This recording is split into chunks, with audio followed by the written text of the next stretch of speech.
episode whereby we test our system. So this is not just this is not the official opening of With All Due Respect extended version. I'm just going to. My producer said I should just speak in the mic, for him to just make sure that everything is perfect from his end. So the show actually is going to start at 10. I'm sorry, at 5 p.m. Ghana time, which is 12 US time. So people listening to me, yeah, I see a lot of people online now. I see Jamesi, Richard, Adenya Divine. No, today is election day in Ghana. Honorable Aponche is going to win. My friends, today Honorable Aponche is going to win. And, you know, on a lighter side, if I sometimes hear people saying that why should people vote for Honorable Aponche and all that? Chairman Wood to me is the original chairman of the NPP, the biggest political party, one of the biggest political parties in Ghana. So why are you underestimating Honorable Aponche? Still Honorable Aponche. Aponche will win today. We have over 86 people online. Yes, I'm saying that this is just from the reason why we are not really doing serious. We're starting the show in the next 5 minutes. We're just testing the system. I see a lot of people online right now, about 88 people online. Hello, everybody. This is Loud Silence Radio and TV. My name is Kevin Taylor. This is not the official start of the show. I know people are texting, people are sending their comments. You are the mouthpiece of the people from Lord Joseph. I can see Richard. I can see Nuruddin Abdul. I can see Nana TV, Joseph Anyini, Cecil Ato. So many people online today. Today we have a lot of things to talk about, but I'm just telling people, Honorable Aponche is going to win. Vote for Honorable Aponche. If you want everything free, Honorable Aponche is actually the replica of Baumia. Media, I'm just joking. This is not, don't take me serious. Everything free. Yeah, and you remember he says when you get Akwara Jesu, that big drum, and you go back in Mori small. And Mori can serve like 5,000 people. So Cocoa is also good. And the Lipton. The funny thing is that the Lipton, you just need one pack. It has like 20 in it. So one tin of Lipton or whatever can. Honorable Aponche be smart guy. Very economical. Yeah, Honorable Aponche. We're hitting 94 people right now. This is Loud Silence Radio and TV. We're testing the system. The show starts in the next 5 minutes. You can send in your questions. Today, you know what we'll be doing today. We're talking to Alfred Amuzu, one of the sharpest brains, very young Ghanaian. He lives in the United States. He's going to deplete so many things. He's actually going to delve deep in the 2020 budget. He's going to actually explain things we ordinary people don't really get to uncover on our daily basis. And we'll be having a chat with Nana Jantwa. He, as you can see on social media, he's seen some videos circulating about a video the president talked about, a company the president talked about under the 1V1D. And that he actually went there with his men to take a video of the place, and the results wasn't pleasing at all. We were talking to Najan, talking to Alfred Obami on the video we released about the EC boss. He'll be talking as a journalist, that perspective, what he thinks about the whole. So it's a packed show today. Packed. I'm so excited today because Honorable Aponche is going to win. Whether you like it or not, Aponche will win. And we don't have, you see, we are not uptight. You see, I keep telling people, don't be too uptight. Relax. Maintain your level like Adole. Why are you so uptight? You see, sometimes people are like, Kevin, English, you are English. I said, man, me English, I learned English like any ordinary person. I they speak tree like something. Sometimes I'll make mistakes when I'm speaking English. I don't care. The issue is when the message is delivered. That is what is important, my fellow Ghanaians. So let's not be too uptight, too rigid, and then no. We do everything here as normal people. We have people behind the scenes. We have my producers. I have the guests around. We laugh. We are listening to for the last hour, Tiny, Ofi Doll, and KK Fosu. We will be guys like you people. We are not superhumans. We make mistakes. We correct ourselves. We listen to you guys, submissions, suggestions. So that's how it's supposed to be. I've always said that people listening to us, our beloved listeners and followers, you are the guest and the host at the same time, because here you people can separate facts from noise. This is Loud Silence Radio. We're going to be back in the next 3 to 4 minutes to officially start the show. You're still listening to Loud Silence Radio.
Welcome to Loud Silence Radio.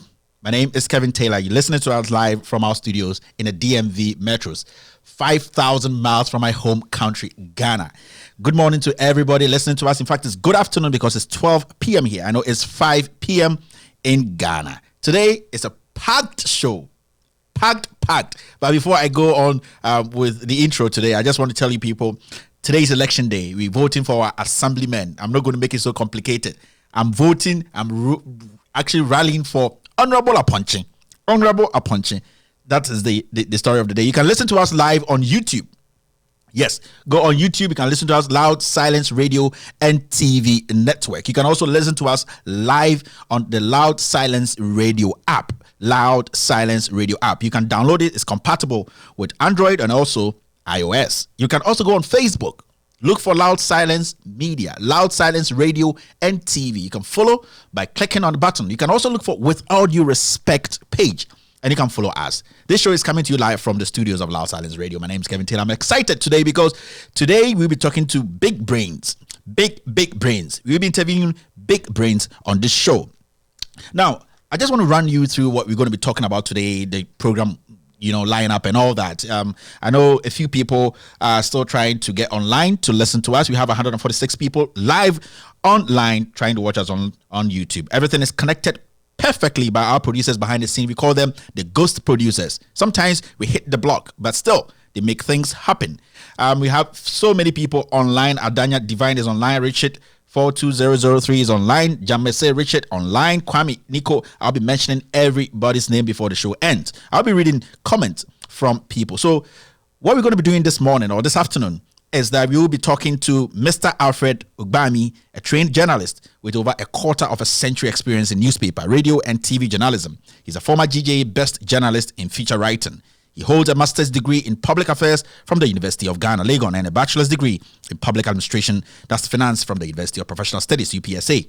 Ugbami is a Freedom Forum journalist in residence fellow, having studied simultaneously at the Postgraduate Elliott School of International Affairs and the Undergrad School of Media and Public Affairs at SMPA of the George Washington University. That's here in Washington, D.C. He's also a product of the Ghana Institute of Journalism. This is where it's important to me. A product of the Ghana Institute of Journalism, GIJ, with broad employee or employer experience in Ghanaian media, having managed and edited several media outlets over the years. We will be talking to this gentleman on the audio we released last week when a fellow journalist, Gordon Asaribediakon, was explicit, was confident, making statements on how the ex-EC boss was fired, how the Jubilee House orchestrated, how the Chief Justice was part of this whole thing. We will be taking his views as a journalist and what he thinks, listening to this audio as a journalist. So we'll be talking to Alfred Ogbami on this show today. We will also be speaking to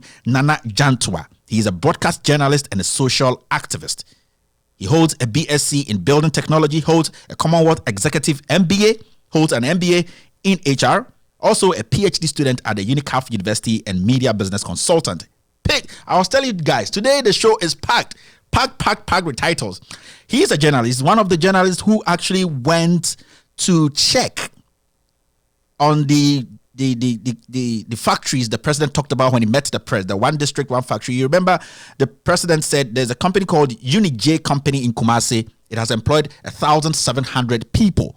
If you've been on social media over the last 24 hours, you've seen some video circulating about a journalist going there to check if that company was actually existed. So we'll be talking to Nana Jantua, what actually prompted him or what made him decide to go there with his men to check if the president was lying or telling the truth. We'll also be having our main interview. Today we have a main interview that will be the headline interview. We'll be talking to Alfred Amuzu. He's a CPA, CMA, CIA, CFE, CISA, and CISSP. Man, I need to breathe. Let me take a sip, man. Today's a packed show. If you're listening to me, this is Loud Silence Radio, and we transmitted live from the DMV Metro. So Alfred Amuzu, he also holds an MBA in Finance and Economic Evaluation. He is a highly sought after enterprise risk management expert. Mr. Amuzu worked with multiple consulting firms advising executives at the highest echelons of the U.S. government. As we all know, the International Monetary Fund, IMF, has expressed concerns about Ghana's current status as a country at high risk of debt distress, a reference to countries where debt sustainability analysis, SDAs, show protracted breach of debt and debt service threshold. So basically, we'll be having an extensive conversation with Alfred Amuzu on Ghana's economy, what he has seen after reading from page 1 to the last page, the last page of the 2020 budget, the loose ends and the hidden mistakes in the budget. The president said to Ghanaians when he met the press last week that Ken Ofori-Atta, his cousin, the finance minister, is $1 million man. He says the man is next to nothing. He's the best man to handle Ghana's economy. At the end of our conversation, we will know if Ken Ofori-Atta is the magician, as we have been told by the cousin, or by his cousin, the president, or a false prophet in white gown. Our conversation will center around gas and oil, what data should be of concern to Ghanaians. I'm talking about the 2020 budget and the quality of that budget, the document. This and many more coming up. We will be also going on social media to read what is trending, what is actually trending on social media today. Today is election day, and I pray, Kevin Ekobedi Taylor, I pray that Honorable Aponchi wins. Honorable Aponchi wins. I will also be reading your comments, and also if you have questions, you can send them through YouTube, and you will do justice to that. It is a packed show. There is one thing followers, listeners, and our dear supporters have to understand, that Loud Silence Media, Loud Silence Radio and TV Network, it's an anti-corruption platform. This is an anti-corruption platform. We might not sound like your usual media house that bows to politicians and people in higher places. We talk about what the mainstream media have decided not to talk about, and that is corruption. As I have already said today, the show is packed. So tell a friend to tell a friend that they should tune in, go on YouTube, and go watch, with all due respect, extended version on Loud Silence Radio and TV Network. We separate facts from noise. My name is Kevin Ekobedu Taylor, and this is With All Due Respect, extended version. I'll be right back after this short break.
the president met the press and he talked about a lot of things. He talked from agriculture to health to so many things. Actually, there was one statement the president made that caught some people's attention. He talked about the 1V, 1D, the one district, one factory promise he actually made. And honestly, he's working on it. Now, the president said that there was one particular company in the Ashanti region, specifically in Kumasi, called Unij Company.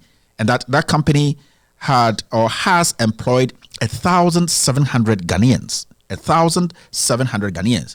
As usual, our journalists did not push, and I don't blame them, because this was the kind of program whereby you ask a question and you go back to your seat. You don't have the chance to follow up. So at this point, I would say that sometimes you can't blame the journalist that much, because sometimes it's the way the program is put together to protect the president.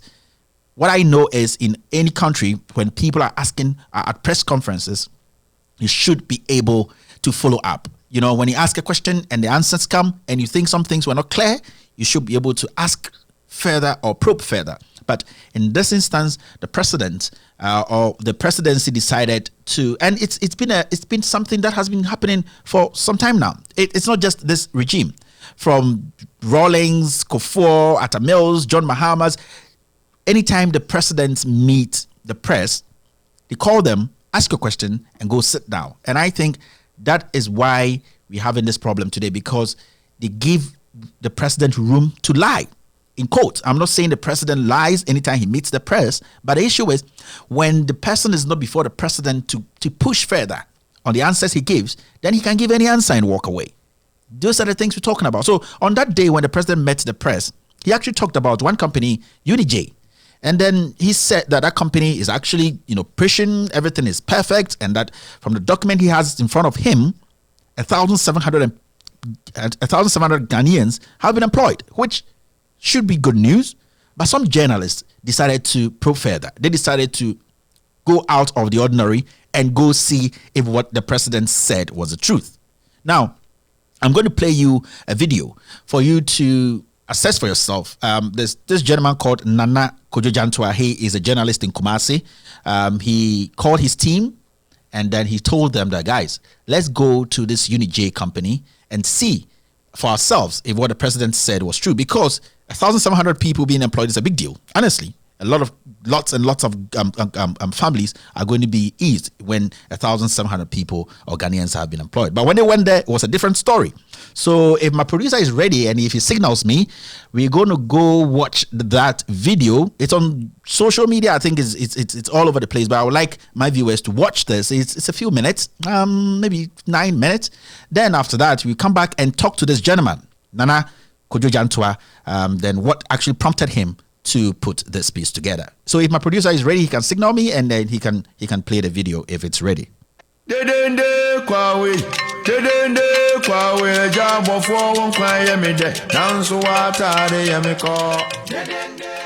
right, so thank you very much, Sokatua TV.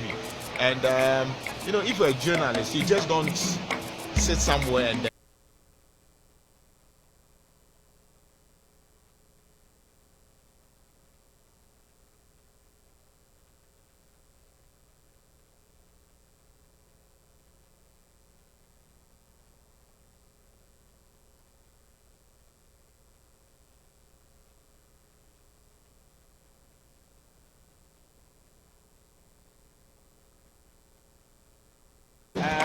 we propose site idea, one district, one factory. There were a sign idea. And no more you ma dear da. And aha, and no more proposal, a buying proposal say there one district, one factory.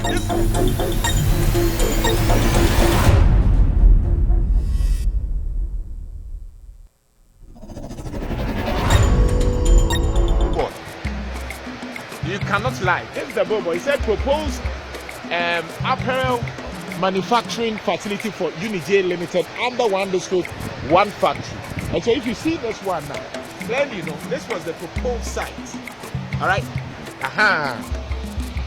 This was the proposed site. I said the one district, one factory. You see it? We say now no 58 one district, one factory now. President Kaya. Me can you say I think me employing for 1,700. The only thing you see here is the billboard. The only thing you see here is the billboard.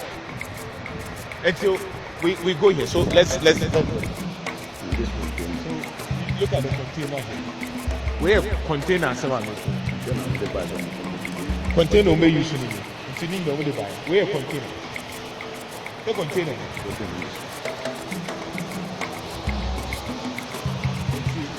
If you look at it, this is the container.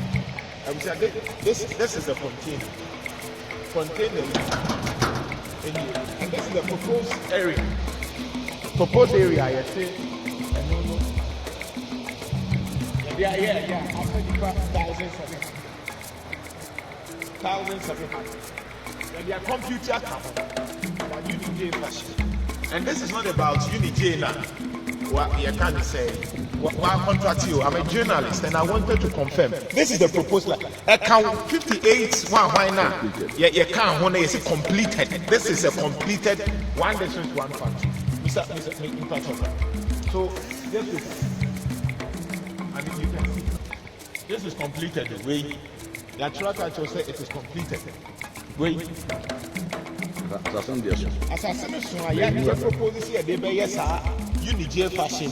I employ Nipa 1,700 in their books. You know, I employ Nipa 1,700. Imagine this. I don't know whether the people are inside and before we're inside there, but it doesn't make sense. And all those things. So you see, I don't know how to put it, but this is it. Where the only thing you see is the billboard. You see a 1,700 people, and now and we need. So you don't just say somewhere and then if you are a government communicator, and you're not credibility, baby, then I try and say everything is completed and everything is okay. This is something. Now make a choice. Say.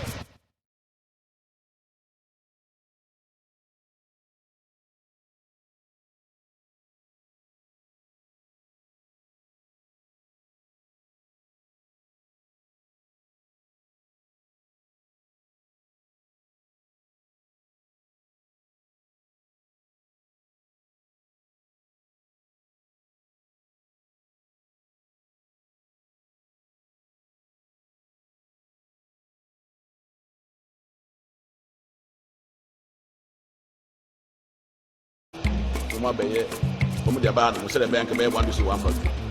Now, my dad, who I am saying, I think it was Saturday and I say, TV3 to be precise. Normally, stay completed, 50 completed. I've been who you James are, baby. You need to maybe a walk. There be a way somebody and nobody sample basis say, you who say, your hand, it will be a mistake. And the son of a person, Emma, and no idea, will not be seen a movie. Yeah, buy no. There is also sorry, Nani, Asuka Baptist, and Asuka Baptist. Into the Bia. Oh, Sabia, no, my boss, I make one. There is send Abia, Asuka, and Nuni, Asuka Baptist. The picture don't lie. When they make the picture don't lie. Not my debate moment. Because last year, and I buy or buy a big car, Mama High School Johnson. Yeah, call contact with the apple. Yeah, one of them was Vesta oil. And I could be a Vesta oil. Yeah, oil, and why. But surprisingly, the man who completed a union. One to see one for me. That was like, I will be a real fear now. We know ABN from number. It didn't call your chief. No, but they are telling the government, I employ for 1,700. Maybe you need your inside. Now, when you put away 1,700, by the account, because no, yeah, they are better. So one is accurate over 10,000. And when I told people that no, that's a lie. No, people did not get it, and now this is it. I can't dispute the media by your bet. You need to I can tell you, how no more can there. A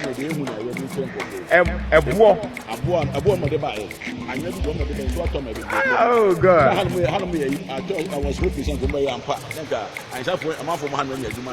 Unfortunately, they say this is the state I work. It is a mistake among correctional. This is how I say.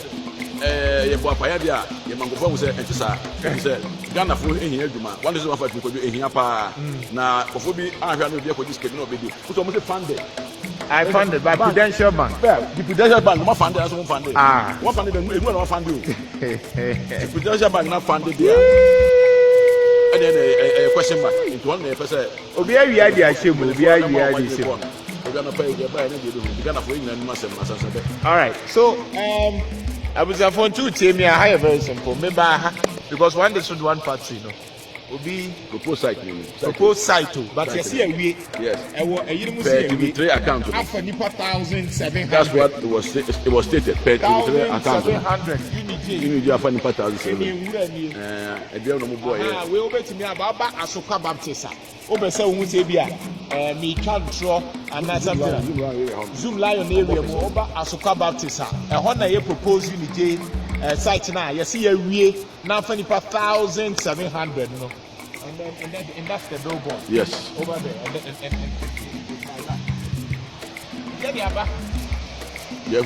And so you can share this one to the president. The president, they made you lie. They made you lie. Your trauma, I didn't know. I said, they made you lie. President, we are now. Vestar oil. We are now. I will put us to Jacob. Man, who president for Honor. And you need the other day. All right. Thank you very much. So Katwa, all right. You share this video so that they will know reality over fiction. I mean, it's not like if there are books in and so forth. Finally, the best I can say. One factory, we all support it. It's a very good thing. And we all support one factory. But it is a lie that and your money be what you be trying to president. And at the end of the day, it is a this is a proposed site for Unity. It's not functional, and this is a billboard. It's not functional. Nothing is happening over here. Nothing is being worked on. It is just the site, which is muddy, which is bushy.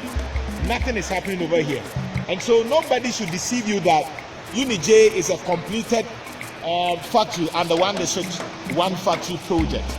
It's a lie. So let's keep on sharing to the president so that the president may correct the figures that he brought the other day. All right? Okay, thank you very much.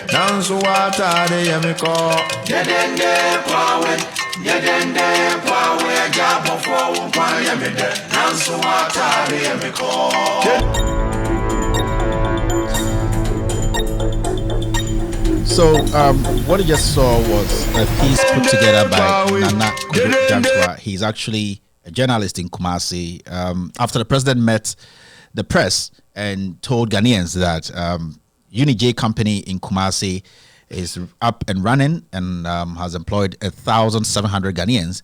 As a journalist, he didn't want to sit in the office. He decided to, in fact, go to the location and see for himself if what the president said was true. And what you saw in the video is what he saw. Actually, he didn't take anything out. He didn't edit anything. But there was one thing he said that I really liked. He said, we all supported the one district, one factory. That is a statement that actually touched me, because when a vision is clean, when a vision is right, ordinary Ghanaians, we're supposed to support it. We're supposed to be happy that a government has decided to put such a program together. Now, this is the issue whereby it looks like the government of the day is lying to Ghanaians. And not just the government, the president himself walks to TV and tell Ghanaians that this is what is happening, whilst it's not the truth. From what I saw in the video, there was no company there. So we're going to talk to Nana Kojo. He's on the line, and I'm going to be asking him a few questions. What actually made him decide to put this piece together? Hello, Nana. How are you doing? I'm fine, Kelvin. How are you too? I'm doing great. Today is election day. Honorable Aponche, how's do we know? Well, I am sure that quite interesting. If you're able to gather some few of your supporters, you might win, because the general mood over here suggests that there was a very low turnout. I'm not even expecting 35%. I mean, people are not really expecting elections. I mean, in general, you find somebody who will tell you that, look, I am even fed up with voting. So, I mean, what's the essence of trying to vote? At the end of the day, you have to be making noise and nobody listens to you. So actually, the general mood is we are not even interested. We don't even care about the outcome of everything. So there's a general turnout in Ghana. But people were not interested in voting. I didn't vote myself anyway. Oh, man. So what? Before we go to our discussion, what do you think is causing this? Because in 2016, we saw the enthusiasm. We saw how Ghanaians were ready to go to the polls and, exercise their rights. What do you think in this short period? It's just less than 4 years. What? Because, I don't know, but what do you think is causing this? I think clearly it is because of the disappointment, the mass disappointment that is coming from how people expected much from the president and his governance, what he told us in 2016, and the fact that nothing has really changed as compared to the previous. And so you get the sense that there are a lot of people who are saying, look, Nana Kojo was our last chance. But looking at the way things are going, it appears that nothing seems to really change. So, it means all politicians are the same. And so the general mood is that there's sort of massive disappointment currently happening, and people are not really enthused because they were expecting a certain paradigm shift, which they are not experiencing. So you see, it is quite normal that you get that sense of low turnout or disaffection for politicians. And so they lump them the whole politician. So they would not want to separate and say that, look, you are assembly members. They feel that you are all politicians. You tell us all the fine things for us to join you and vote for you. Mm-hmm. At the end of the day, nothing really happened. So why should I even waste time? Look, there was this woman in a trotro, and she was so buoyed to the extent that he said, why do you have to go and waste my time in 2020? What do I even need to?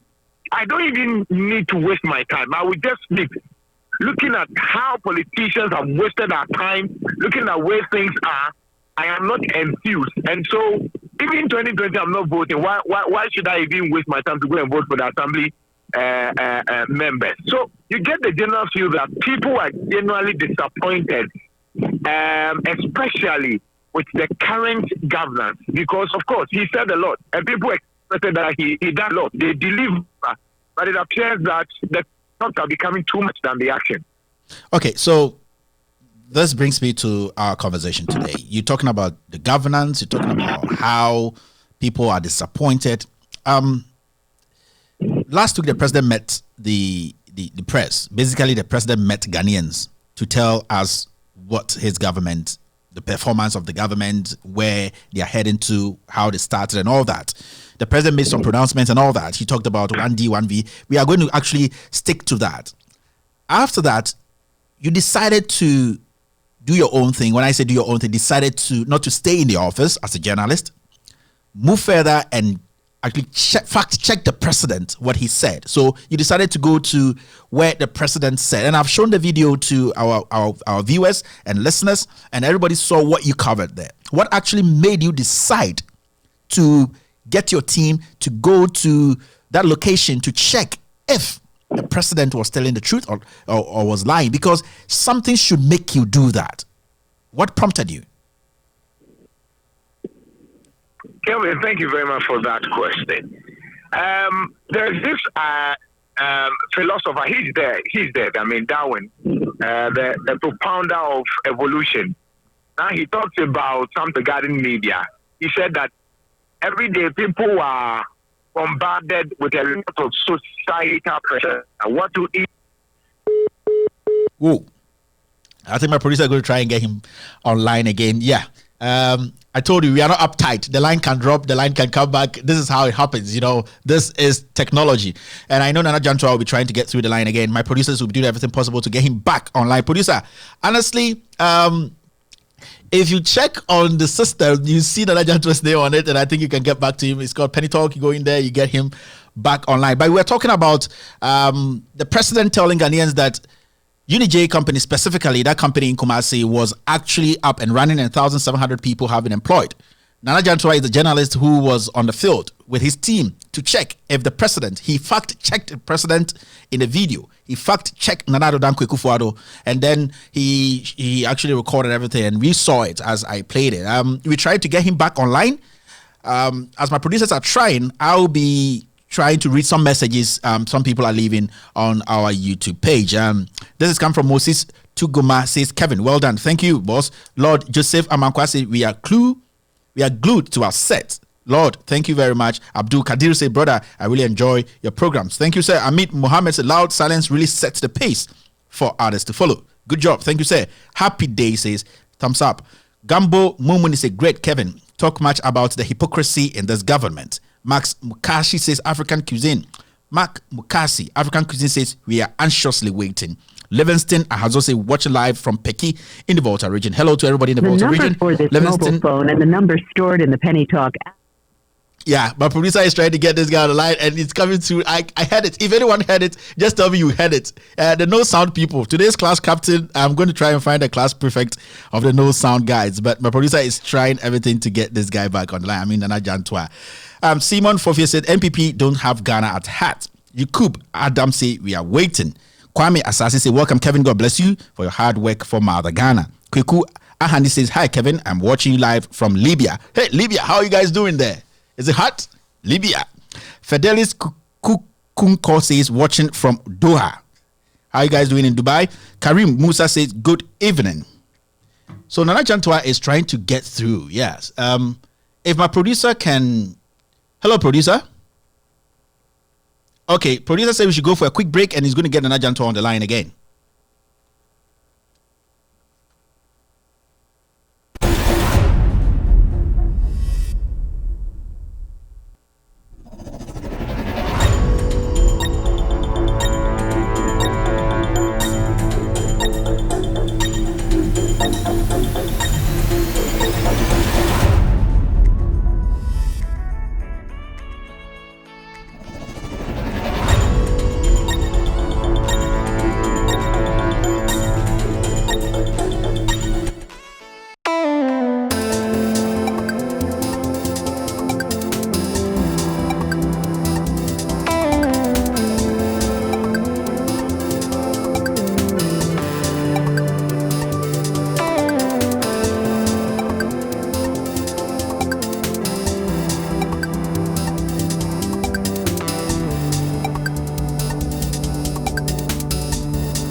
Yeah, so I was saying that Darwin, who was an evolutionist, decided to talk with reference to how media should work. And he said that you wake up in the morning, everybody is so busy trying to make an end meet, trying to find ways to survive. And so it is somebody's responsibility to break down the complex government policies into the simplest level so that the ordinary person can appreciate the policies of government. In that light, it holds on us as journalists to ensure that whatever a president or a government comes out with, you need to cross-check, fact-check, so you can relay it properly to your audience. That is our being. I mean, a loud silent media has been doing that, exposing some rots about government, and it's been very fruitful. And so that is our responsibility. Yes, Friday the president met the press. He spoke at length, and then the president was cocksure that at least it is not that the one they said one factory policy is a farce, but then he can say on authority that 58 is operational, or 58 of them are operational. And if anybody wants to cross-check, the lists are there for the people to see. Yeah. Anybody can go and cross-check. So the point was very clear that the president threw a certain challenge. Okay, if you threw that challenge, then let's see how it goes. And I realized that there were lots of questions. For example, it appeared that we had, yes, the policy says they are going to partner with existing and new one. And so you find Everpure, you find Both and Not, people who have already established their companies, and government comes in and partner with them and give them certain incentive. Yeah. So that's the idea of the one district, one factory. However, in the list, number 52 was one Unij Fashions. And Unij, that I know, is already a fashion designer who has her location cited at Ahinsan, who has been training people for so long a time before the coming of this government. But Unij has also, partnered government into the one district, one factory policy. And so government has started giving her certain incentives. But government and Unij, or Unij I should say, had proposed a certain land which government had sought to help her to get whatever loan that would be needed in order to fast track the establishment of that factory, which of course would help in the importation of apparel and also help in the exportation of the things that she does here in Ghana. So the location was in Asokwa. Okay. I read it and I realized that page 52 or number 52 of the list suggested that Unij factory is established, it is operational, and it has employed over 1,700 workers directly and 1,500 indirectly. Oh, so I actually... And I said no. Yeah, so you're talking about almost 3,000, over 3,000 people. Yes. So it's not just about the 1,700 though. Yeah. That is the direct job. But the indirect, the government is saying that it has also employed indirectly 1,500 people, if you check the list. So I said, really? So one of my producer goes to check closer to where the location of the factory is, when nothing is happening over there. So when we were done with the program, he just alerted me that, look, Kojo, I heard the president talk about Unij having employed 1,700 people. But I go to church and the location, there's nothing there. And I said, are you sure? Because this is the president who is boldly telling the world that they have been able to complete 58 factories and it's operational and anybody can go and cross-check. So I said, okay, fine, let's go.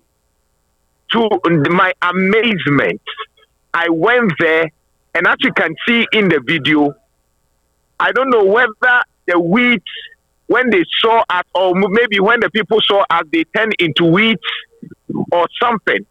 But it was amazing that a president can tell Ghanaians that a factory is operational, yet nothing was happening in that area.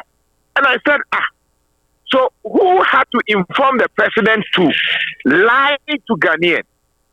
It is amazing that somebody could write this thing and the president will be bold, whilst the president has Ministry for Monitoring and Evaluation, and they didn't cross-check and they just brought it and the president was bold to tell everybody that 58 were operational. And my brother, when I went there, just like everybody who has watched the video, you could see that nothing was happening. The 1,700 was not true. It was not factual. It was inaccurate. The president lied. Somebody made the president also lie. So my reason was to cross-check, because most of the times we have, some of our colleagues who may be lazy and just pick what the government says and just read it out and nothing happens. But I wanted to move further beyond the rhetoric and ensure that indeed what the president is saying is factual or inaccurate. And there you go. You saw the video. I went there personally. I captured it because there were people who had attacked me when the minister said that the 58 list that was, given to the press suggested that over 10,000 jobs had been created. And I questioned the figures. Then certain people were telling me that, who am I to question the figures that the minister? If I don't have anything to talk about, I should shut up. So I wanted to say, look, it is my credibility on the line. Because before I say something, I know that I have done extensive research on that. And so it will be a dent on my image if I don't try as much as possible to make sure that at least I am able to give credit to the Nana Kojo I have built over the period. So I went there yesterday for the people to know that I am not just talking, but I wanted to prove the point that the minister is becoming factually inaccurate and is lying and made the president lie, my brother. Yeah, so Nana, finally, my problem is with the media. I started by saying that I wasn't going to blame the media or the people who went to the presidency to ask the president questions, because they were not given the opportunity to follow up and ask the president other questions anytime the president answered. So I'm not going to actually fault them. But my issue is, why are our colleagues not actually probing? Why do they just take things on the surface and swallow it? What do you think is causing that? Because when a minister comes out and throws out figures, and then these are things that are physical that anyone can walk to and check, why are our other colleagues, and in this case I'm talking about the media person like us, not actually following up to check if these things are right? My brother, it is how polarized the media has become in this country. Now we have politicians owing the media. We have businessmen that are aligned to either NDC or MPP. Look, for example, I can tell you where I am now. There you find the CEO is not affiliated to any of the political parties. Okay. But you find certain quarters pushing him and threatening him to take care. Other than that, they may close certain businesses of his. So you see, it is two-way. Yes, that is how polarized and intimidating politicians can become. I mean, I've had series of threats. I have had series of threats directly to me or through other people, and people who have lobbied through my management to tame me. It happens. So you see, it's not all people who can be like Kevin Taylor who will speak it as it is. It is not all people who will be like Nana Kojo who says that I don't give a damn about your money. I want to work as a journalist. There are certain people who are handicapped because, look, without journalism, the person may not be able to survive. That's true. And this is where you are working in an environment that perhaps the CEO or the owner of the radio station or the TV station may be enjoying some goodies from the president or government. So it becomes very hard for you to probe further. So sometimes when you speak to some of the colleagues, they will tell you that, look, we want to do that. We wish we were doing things like Anna Sarimiyao. We wish we were doing things like Kelvin Echo Taylor. But one, we are afraid of our lives. Two, the CEO will be pushed into taming you. So if you cannot survive, you just leave. And there are people who are genuinely corrupt, that they are not interested in helping people, but they are interested in their stomach and we have journalists who are being paid by politicians, and these are, in quotes, the influential journalists in the country. Yeah. People are listening to them. So they feel that they are the embodiment of knowledge. So they either use these people to tame you, or they use these people not to even speak about the ills of their government. So it has been existing. So the factor is 1, lack of resources, 2, commitment, 3, intimidation, 4, laziness, and 5. Now everybody is afraid. Most journalists are currently afraid of their life. Look at what happened. A journalist was killed in the course of his duties. Look at how many people who are threatening you every day for speaking out the truth. Look at what is happening currently. Every day, people who want to attack you. Look at how a whole party can organize a press conference. Look at how people are ready to take you on for speaking the truth. Yeah. That is the level of how people can go to ensure that they are able to tame the kind of fire that you are bringing. So, Nana, this is a big conversation we need to have. I think there's a lot in there. And I believe that... It is terrible that... Oh. Can you hear me? Yeah, I can hear you, brother. Yeah, so I believe we need time to have this conversation about the ethics of the job we do. Yes. You have actually started a movement. Yes.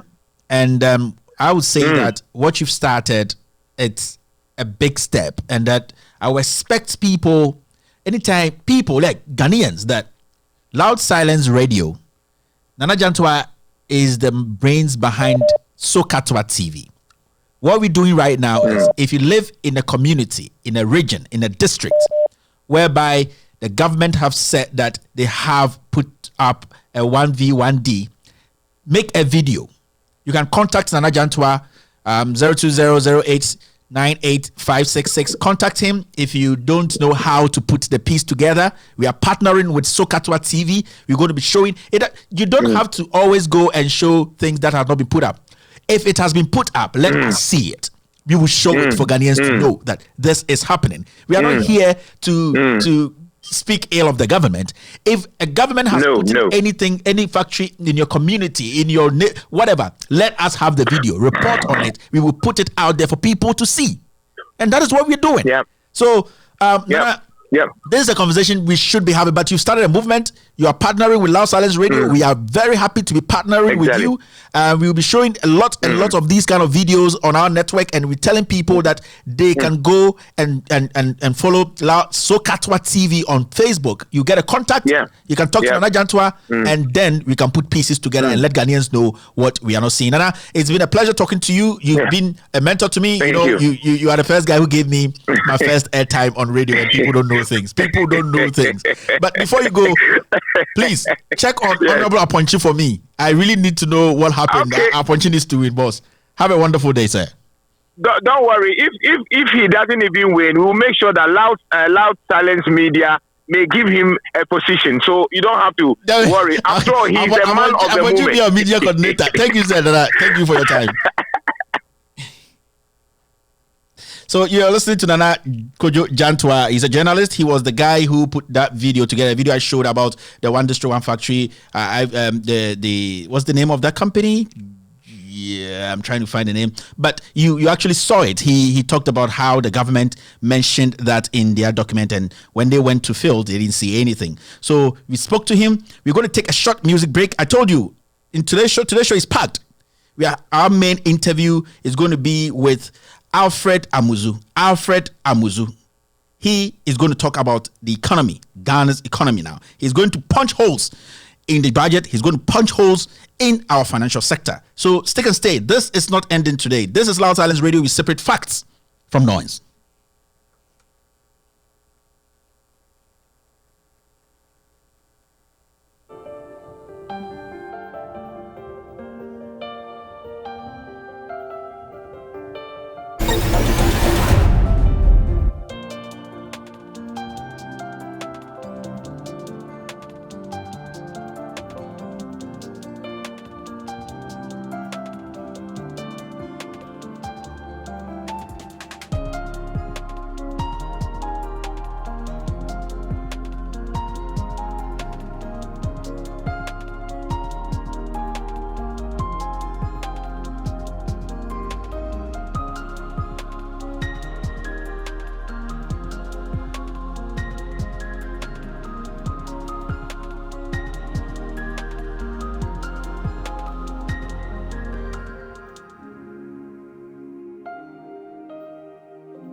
Welcome back to Loud Silence Radio. My name is Kevin Taylor.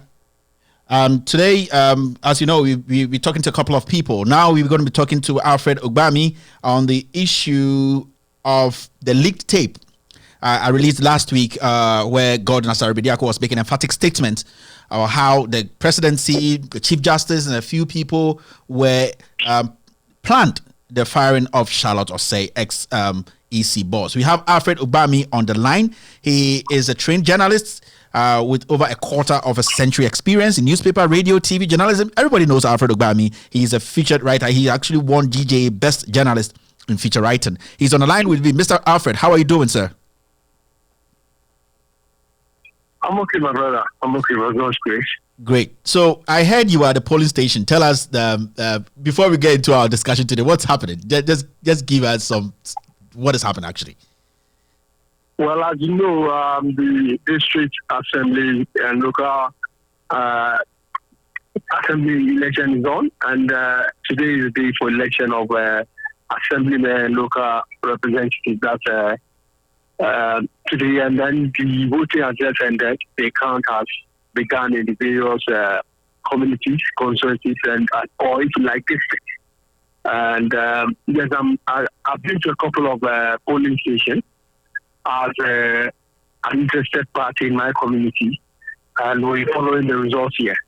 Yeah, it's been an interesting scenario. Of course, I'm sure that the pull-out of the referendum by the president at the last minute somehow affected turnout. But turnout, I believe, will still be much higher than in previous times. And in some areas, the turnout has been high, and it's also been average in quite a number of areas. So overall, when the results are in, we'll be able to know the turnout rate and be able to compare as to whether it's higher or it was the same. Oh, okay. So before we get into it, you know me, today I've been talking to a couple of... Do you know Honorable Aponche?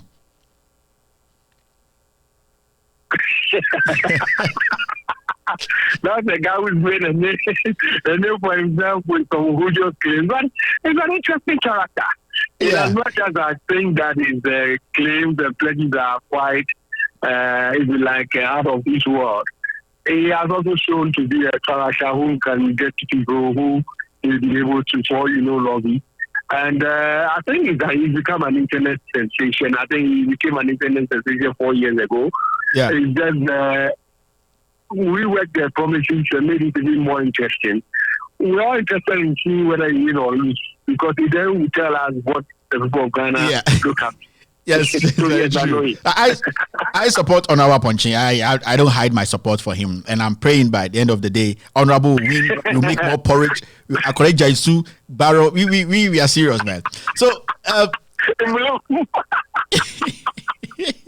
don't make me laugh. So Alfred, yeah. So boss. So we last week I released an audio where in that audio one of our colleagues, Gordon Asare-Bediako, was speaking to some people who are actually appointees of this government, the MMT former boss Bennett Abuaji, Kessie, who is the consultant, and one journalist from Oman FM. So a lot came out of that audio. People were shocked. Myself, the first time I listened to it, I was surprised.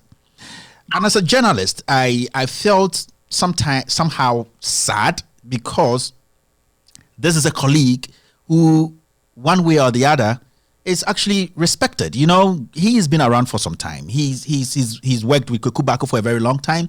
He has worked with Anna. You know him personally, I think. My question is simple. Yes, how did you feel when you heard a colleague journalist? Because, you see, from the statements he made, he was emphatic about some things. And for a colleague journalist who is supposed to be neutral, who is supposed to be the person to be in the middle to report the right thing. Because remember, when the MPP came into office, suddenly the attacks on Charlotte Osei became very high. It was there under the carpet before the elections. Some people just popped up with a petition against her, against other people, the EC, and quickly she was kicked out of office. So when we're trying to join the joints now, it is beginning to look like what he said was actually what happened. And as a journalist, what do you make out of this? Well, let me separate the issues into their compartments, or let me compartmentalize them in order to make them easy for listeners to follow. First is the issue of whether what I feel as a journalist, I've heard it. I must say that I wasn't surprised. The truth of the matter is that, yes, for example, personally, I've been an independent journalist for a long while. But as we speak, I'm a member of the NDC. I used not to be a member of any party. I've never had any party member till any party start till I decided I'm going to join the NDC. At the time that I was an independent journalist, if I were to have been caught in such a situation, it would be a surprise. He had come across as an independent journalist for some time, but apparently I'd also been working for the NPP. And of course, as the host of Oman and all that, he still sometimes sells himself as an independent journalist. But if you know what he's been up to, you know that he's an NPP journalist working for the interest of the NPP and all that. So for me, when I heard it, it was a reinforcement of what I knew he had been doing. And I wasn't also surprised with the confirmation or sort of the information he put out. Because that information has been out there. It was why, and that is the reason why the presidency itself has sought to distance itself from the claim by saying that it was just a vehicle. Once the petitions came, he had to forward them. There was nothing the president could do. Forgetting that the first petition that went was found wanting. And we were told that the presidency actually invited the petitioners, allowed them to correct the petition, and forward the petition again, which showed an extreme interest, even from the presidency in the issue of offense removal. Yeah. So for him to now come and tell us that, what is it? The president and the presidency actually orchestrated the whole thing. They had sat down with the chief justice. And people don't know the chief justice is a relative of the president. That going chief justice. She's a relative of the president. When she and the president have the same paternal grandfather. They come from the Akufo home of Akufo. When you talk, sometimes they go, she's not related. Well, when they say she's not related, they are looking at a can inheritance system where you inherit matrilineal. So they look at Kedi, forgetting that the president also comes from Ekopon, his father. The name is there, Akufo. He's from Ekopon. He's from Ekopon royal family. Indeed, the president's household, as well as the other royal household, as we speak, are fighting over the Ekopon stool. So the chief justice is a relative of the president. And quite clearly, if you listen to what he says, it tells us now that the chief justice and the presidency and all are conspired and decided on the route to remove the woman and all that. For me, I would say it was speculation. For those who have here, they believe that was the case. But he gave more meat to it, and knowing that he, at the moment, for example, edits the ABC newspaper, online newspaper, which is backed by government, you've got to know what credibility to put to what he's saying. Again, he's a host of Oman FM, a radio station that is affiliated to the ruling party. He is a PRO of the state housing company. I mean, for a person like that to have all these kind of rules, it may be a young guy, but it tells you that he's trusted in some way. And therefore, it gives credibility to what he's saying. And for me, alarming as it was, and shocking as it could be for those who do not know, for me, it was only a confirmation of what we've always believed and known. Okay, so basically, listening to him, he sounded more like a party worker than a journalist. That's one part of it. And I think that is what he was doing. So, yes. if I the think he was confessing his role more as a party officer with an ability to use his journalism background to inure to the benefit of the party. That is, I think, what he was doing. He was talking more like Charlie, what do we do? But you thinking of how he can use his journalistic skills to facilitate the party work. Let's look at a bigger picture here. When a whole government, the presidency, and the Chief Justice are involved in such a scheme, as a Ghanaian, I feel very worried. No, the honest truth is, this the ex-EC boss, Charlotte will say, if she was doing a bad job, I don't think the UN would have called her to go and oversee the elections of one of the most difficult places on earth now, tense place like Afghanistan. It means that the UN actually looked at her job before and after and realized that she was competent. So if the presidency and the Chief Justice, from what we heard in the audio, are behind this, do you think that going into election 2020, Ghanaians are going to have that confidence in Jane Mensah? Because it looks more like she didn't deserve to have this job. Well, then Mensah will tell you she didn't appoint herself, and that is a statement of fact. That would be a statement of fact. And she'll tell you that once she was appointed, she had a choice as to whether to reject or take up the position, and she decided to take it. She would have violated no law.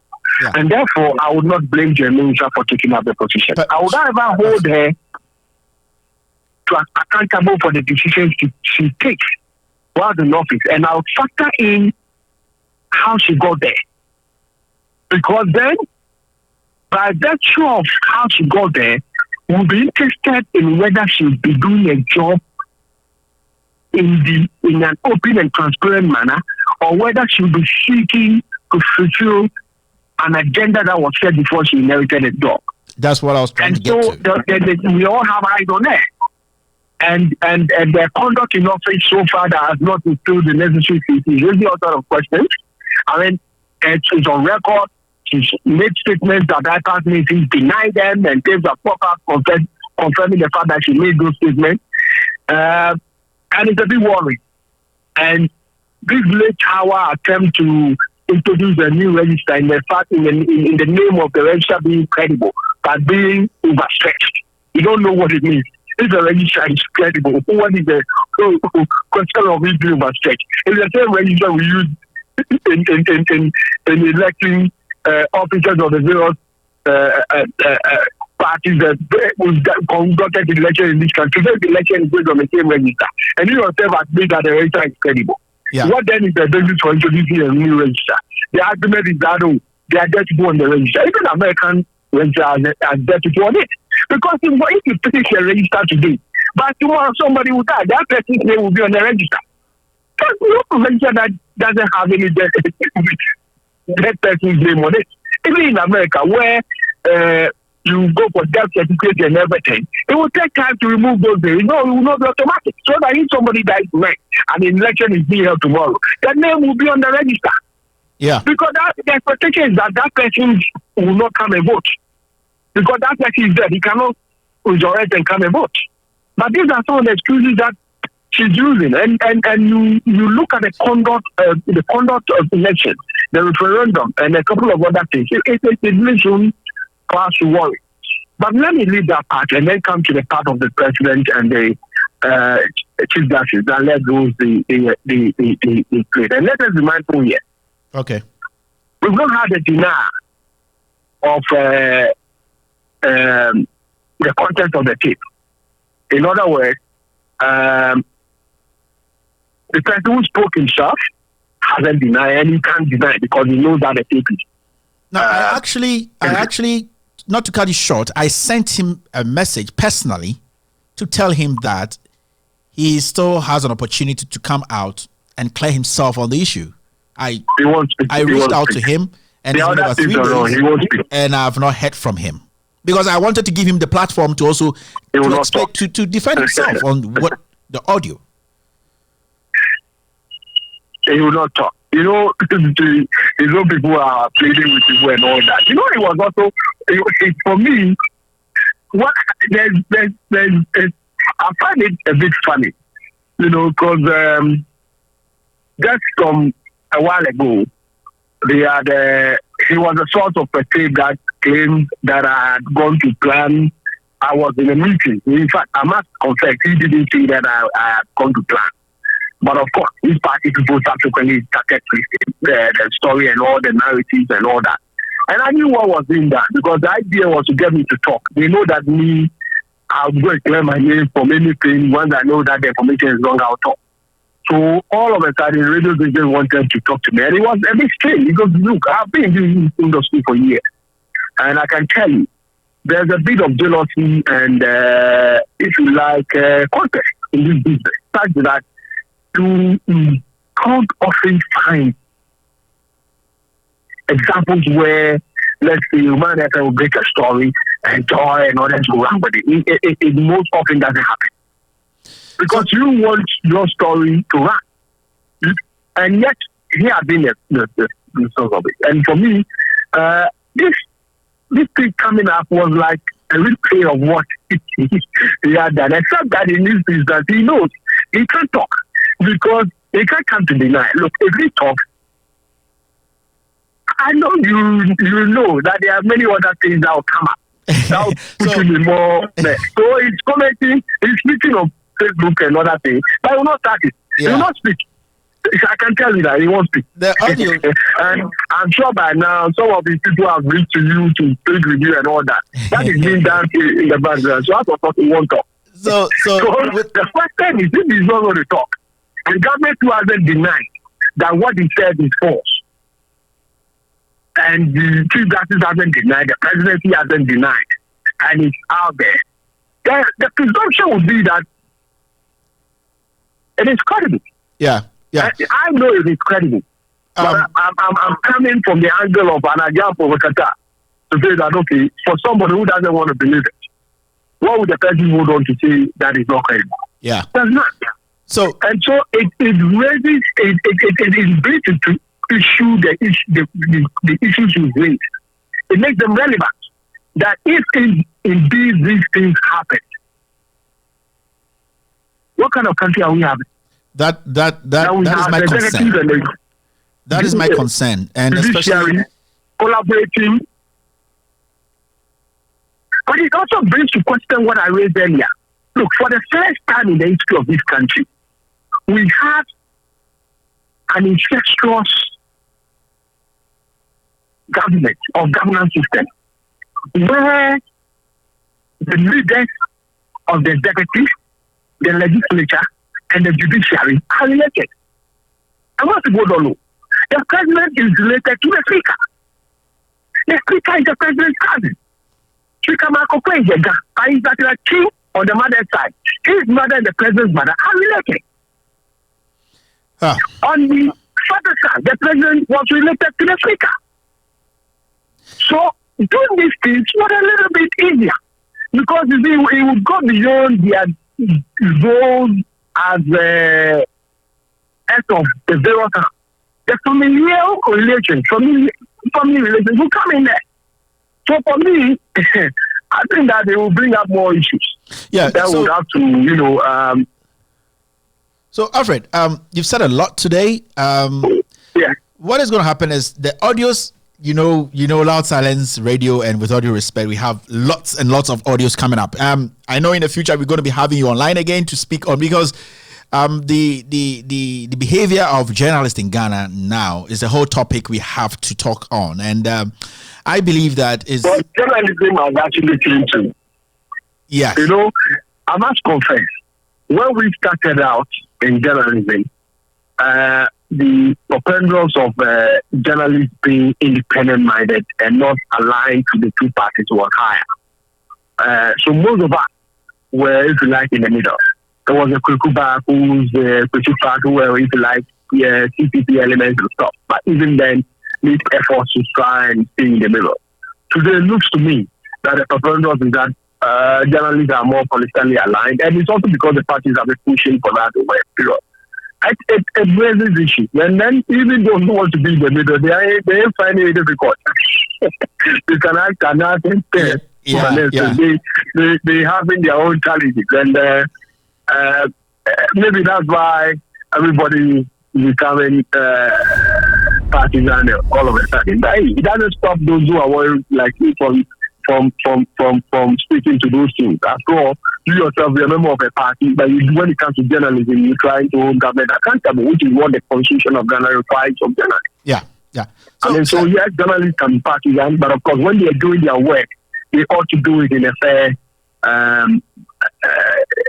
manner. That is what the Constitution requires of us. It also requires of us to hold government accountable. Mr. Bami, thank you very much. I will be having you on this show, I think, in the next week about a discussion. I'm not going to tell you today, but definitely I'm going to let you know within the week. Thank you for your time. Thank you for your time. Right. And before you leave, please wait, check the results, and then let me know. You can go on Facebook if Aponchi won. Very, very important to me, sir. Very, very important. Honorable Aponchi. Check it for me. Thank you, sir. Everybody in Ghana be interested in seeing whether it's won or not. All right. That was Alfred Ogbami. He's a trained journalist. Did Aponchi win? That was Alfred Ogbami. Is a trained journalist with over a quarter of a century experience in newspaper, radio, and TV journalism. We are so excited here. We heard that Aponchi won, but maybe my producer is lying to me. I don't. Producer make a ball. I heard Aponchi won. So that was Alfred Ogbami, and he's a former GJA best journalist in feature writing, and we heard his views on that issue. We're going to be taking a short break, but you have to understand that the main interview today is coming up, and it's with Mr. Alfred Amuzu. Alfred Amuzu. He's a CPA, CMA, CIA, CFE, CISA, and CISSP. He also holds an MBA in finance and economic valuation. He is a highly sought after enterprise risk management expert. Mr. Amuzu's work. Mr. Amuzu worked with multiple consulting firms, advising executives at the highest echelons of the U.S. government. He will be my guest today. We will be delving deep into the economy. He will also be punching holes in the 2020 budget. This is going to be an interesting conversation. He's a young man who has learned a lot. He has lots of experience, and today he will be shocking Ghanaians to the core. This is Loud Silence Radio. My name is Kevin Ekobedi. After this short break, the main interview starts.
You're still listening to Loud Silence Radio. My name is Kevin Ekobedu Taylor, and this is With All Due Respect extended version. Today, we're going to be talking to Alfred Amuzu. But before that, the message just came through. The golden message just came through. Honorable Aponchi has won Honorable Aponchi has won against Goshai. Honorable Aponchi has won his elections. And with this, I'm not confirming. My producer told me, so I don't want to be the person like Kevin said that and it didn't happen. Alfred said he has somebody back in Keta running. Ketu staff and Aflawa specifically. So a few of my old students are running. So I wish them all good luck. I don't know who won yet. But if anybody's listening and knows who won, maybe they can send a message up and see who won as well. Oh, okay. So it's you see, assemblyman election didn't used to be a big deal, but now it's a big deal. Honestly, now it's actually a big deal. And before we start today's conversation, I'm going to read a few messages and then we can just start the conversation with Alfred Amuzu. I'll be introducing him officially before we start the conversation. This is coming from Kwiku Hani. Hi, Kevin. I'm watching you live from Libya. Lots and lots of messages coming in. SA watching live from Takoradi. Lord Joseph Amankwa says, honestly, do we have to vote again?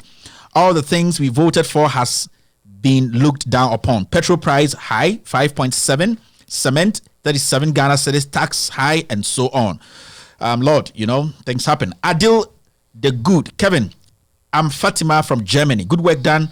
I'm one of your fans. Thank you. Lord Mattis said, representing Bahrain and listening live. How are you doing, sir? Abdul Mustafa say, watching you guys live from Germany, Dortmund. More fire. I'm really enjoying your wonderful program. Keep it up, and Almighty God bless you. God bless you too, my friend. Carmina York says, good to have you once again. Good to have you too, sir. Samuel Daddy says Samuel Daddy actually texted Samuel Daddy. Yeah, man, you promoting your name. That'd be cool, though.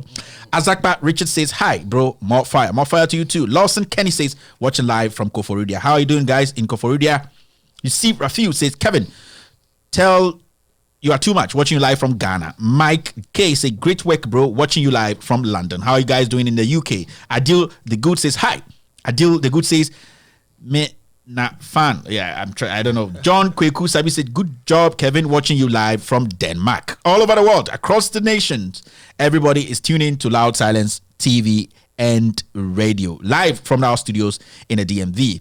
This comes from John Kweku Sabi said, good job, Kevin, watching you live from Denmark. I think I read that. Tony Flex said, good work. Gaming Life said, good job. Adil, I'm just joking. Gaming Life, yeah, behind you. Safia Abdul said, Kevin, in fact, you are educating us too much. Ghana is not promising under this NPP government. But 2020, Adil. Paul Jachi Smith says, thanks, Kevin. God bless you for keeping Ghanaians current on issues in the country, especially about this corrupt government of Nanado. Daniel Kojo Aqua says, great job, Kevin. Great job too, friend, for texting us. Kwesi Amo say, hi, young man. God bless you. Kojo Black, Abdul Osman say, thank you for your good work. Kojo Black says, when are you doing a video on where our politicians' children attend school and seek health care outside Ghana? If they have ever voted before. Hey, this will be a big story. We have to do it. Kojo, we go do that. Kojo Black says, it looks like we are in the business of making some people useless, father rich when voted for. Let the youth know the truth and not follow blindly. Thank you. Jacob Safo Kantanka, watching you live from Italy. Well done, bro. Sukarigi Mohammed say, hi, Kevin. I'm watching you live from Harrisburg in Pennsylvania. You are indeed a blessing to the family and Mother Ghana. This show is undoubtedly where facts are separated from noise. Man, you are the man. Don Ratty say, check the sound system. Sound one, class prefect is in. Don is our class prefect today for the sound check, guys. Don, we listening and we're going to take care of that. Kwame Alex says, Kevin, the wish one. So now what are we going to do about NPP vigilante groups which are in police and national security service? Because they are going to treat. Yeah, I understand what you're trying to talk. You're trying to tell us about the vigilante guys who have been put into our national security services. It's a big deal, and we will be discussing that before the elections. Henry Casey watching live in Kamloops, BC, Canada. Kamloops, BC, Canada. Lemston Ahadro says, please check the audio for us, please. Sound check, class prefect, deputy 2. Black Man King say, where are the no sound guys? The no sound guys, where are you guys day? Black Man King said that. Michael Carter say, hey, NPP, And Augustine Owusu say, you are one of the intelligent and honest journalists, and you guys are one of the most intelligent and honest listeners. I thank you guys for listening to me today. Edmond Mensa say, their lies will expose them one by one. Michael Carter, Nana, lots and lots of messages coming in. Now we have over 500 people online watching Loud Silence extended version on Loud Silence Radio and TV network. My guest today is Alfred Amuzu.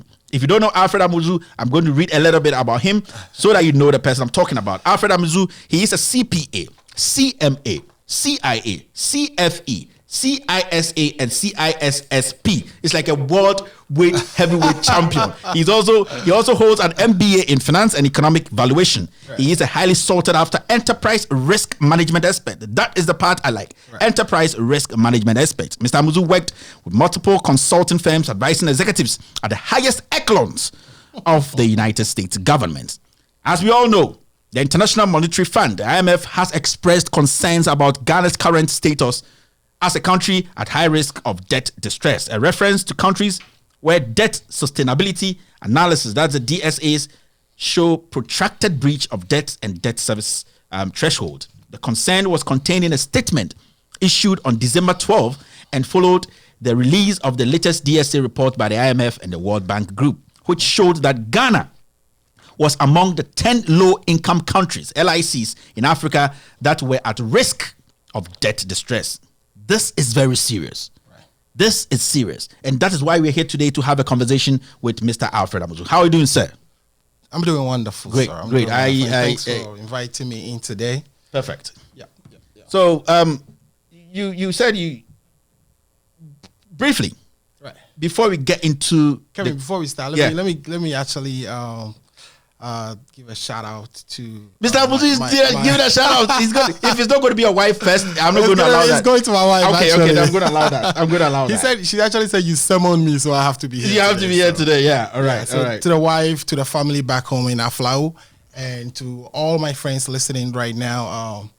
I think it's about time. For we, the youth, to actually pay attention to what is happening to our country. Perfect. There's a lot happening. I think when we get into the discussion, some of these things will come out, and I'll be able to share what my views are on some of the topical issues. Yeah, and people, my producer just signaled me that you have to get close to the mic. I don't want the sound people to come and say no sound. No. Yeah, this is perfect. So I think this mic basically, if you turn a little bit this way and you face it directly, I think it will pick you very well. So this way. Perfect. There you go. Yeah, and your camera too is looking at you. So I think your laptop is also facing you. So you're good. Yeah. Let me just. Yeah, here we are not so uptight. We relax, we do our show and we go home. We are not, we don't owe anybody. This is Loud Silence Radio and TV. We don't owe. We can move out, we can talk to our producers, and Anaya is here. Everybody's here, but we're going to have serious conversation now. So our conversation is actually going to be centered around gas and oil. Yes. Then also the data we should be concerned about. I'm talking about the 2020 budget. Right. These are the things we're going to be, and the quality of the document. Yeah. Now, I just want to ask, give us a brief assessment of the economy, Ghana's economy now. Well, so Ghana's economy is very strong. I think we are still growing at a rate. The rate at which we grew today, 7.1. It's very impressive. So the government did do some good, but going forward, the numbers shown by even the government itself in this budget and the numbers shown by IMF tells you that growth is going to slow. That growth is going to slow. And in addition to the debt and how things are managed in Ghana, it's just now looking very well for us. But as of today, I think we are doing well. Some decisions were made that actually I'm a fan of. But there are also things that I'm not really a fan of, and some of which I'll be showing today. Okay. And you can go on. So I don't know if we can dovetail from this into talking about the quality of so document. This brings us to things like, because when I talked to you off air, we are discussing how you took your time to analyze the 2020 budget from page 1 to the last page. Yes. And you found a lot of things happening in that budget where you, as a young Ghanaian who has studied in economics, financial, fiscal policies and all that, you thought it was right for you to come out and also contribute or express or share the kind of things you saw in the budget with us. Actually, just tell us, what did you see in the 2020 budget and why, as Ghanaians, we should be worried or we should be happy about? Right. So in the 2020 budget, I've seen a lot of things, right? And some of the things I've seen makes me ashamed. Oh, right? Really? Makes me ashamed to be a Ghanaian. And let me explain. Yeah. I just took this budget. What I did wasn't me going to look for any secret document to do an expose. I took the budget and read the budget and to see what on the surface is being disclosed to the Ghanaians, right? Yeah.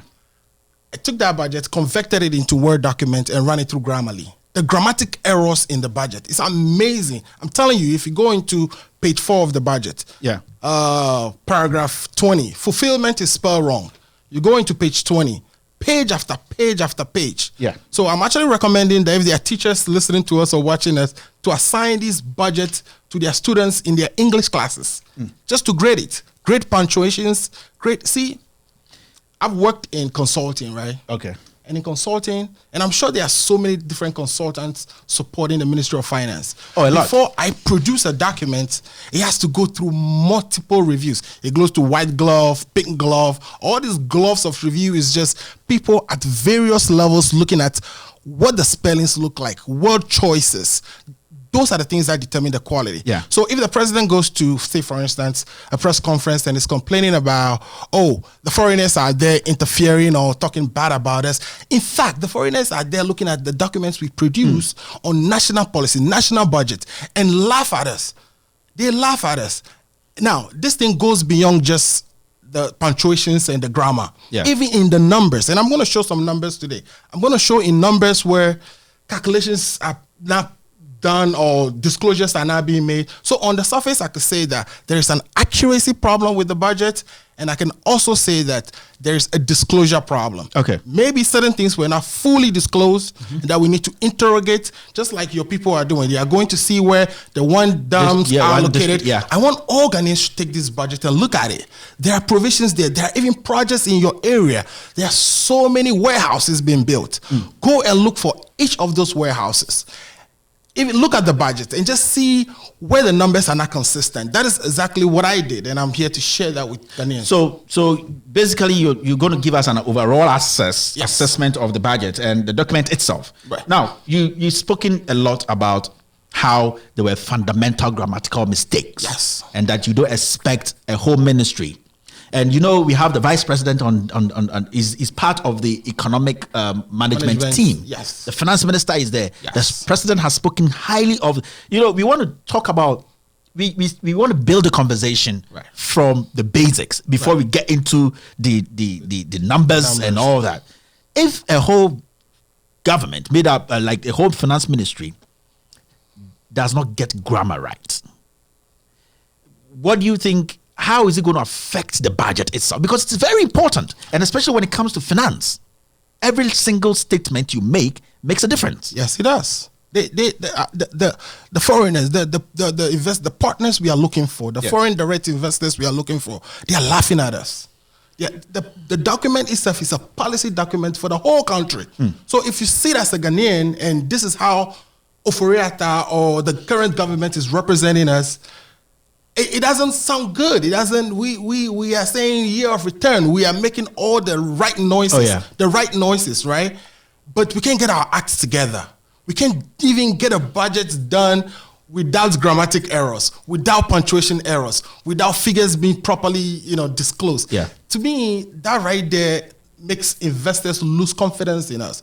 We may be worried about why we are having all these revenue shortfalls. Like we always predict that we are going to make this amount of revenue, but it doesn't happen. It doesn't happen because they don't want to come. They are looking at us and they are taking us for a joke.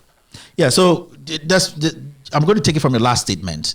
The president has traveled more than any other president from when I do my calculations. Right. No investor has followed the president back home for the past 3 years. Right. To be like, we know that some few months ago, last year, they told us VW was going to set up a plant. Yes.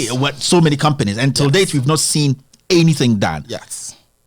So what is happening? So they mentioned so many car companies. And to me, that also raises the question, right? We have Kantaka in Ghana, right? Why are we not supporting Kantaka? Why are we not growing the homemade cars in Ghana, right? Yeah. And sell to our people? Why are we not supporting this company? We are there trying to bring VW, Volvo, and all these other people. And they're not even coming. Let me tell you one of the reasons they're not coming, right? If you go to the GIPC, the GIPC, the Ghana Investment Promotion Council. They have published what tax benefits. One of the things you do as a country is you lure people into your country with your tax policies, right? For instance, in the United States here, if a company makes a loss in a year, right? That company is able to deduct that loss against expenses against their income in the past 2 years. So they have this take back 2 year rule. Okay, so if let's say 2 years ago they made $2 million. Yes. And this year they made a loss of $500. $500. Yeah. So $500,000. Yeah. So they can take that 500 back to the 2 years. the 2 years behind. Yeah. Matter of fact, that is the default. They have to elect not to take back. So the rule is you have to take it back 2 years and go and deduct it from the 2 million. So And then get the refund back, right? Now, if you don't want to take it back, you can choose to take it forward 20 years.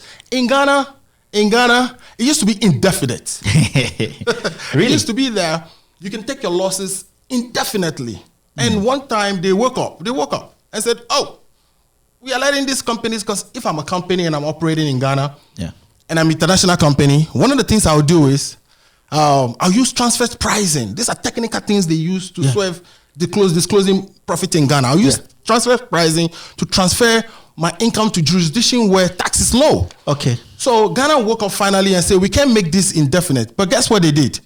They changed it to 5 years. Okay. You can only take your your losses forward for 5 years. Who is going to come and invest billions of dollars in your economy so that if they are making laws, they can only keep it on their book for 5 years? No, I'm not going to do that. They're not going to do that. No. So the incentives, so you see, I'm a strategist. I advise hires, CEO levels with strategy and the risks that may impact their strategies. As a country, we need a strategy. We need a strategy in how we are going to grow. We need a strategy in how we are going to manage our debt. Yeah. And this should be a national strategy, a National Development Planning Commission. Yeah, it's right. That should actually lead this fight.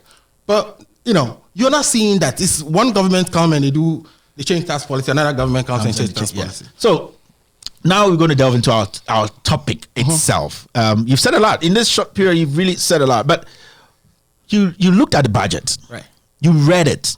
You read it from the technical point, and you read it also as a layman view. So you combined the two, because there are a few things in the budget that an ordinary Ghanaian will read and wouldn't understand. Right. And that is our biggest problem, because with me, I wouldn't sit on my show and tell you I'm the smartest financial guy. No, I'm not. Sure. I'm not financially inclined to be able to get the technicalities unless I read, I try, and it applies to other Ghanaians. Now, after you looked at the budget, I know what are the parts that we have to be concerned about? The data. What part of it should we be concerned about? The 2020 budget that Ken Ofori-Atta presented to Parliament. Right. And the president spoke highly of Ken Ofori-Atta.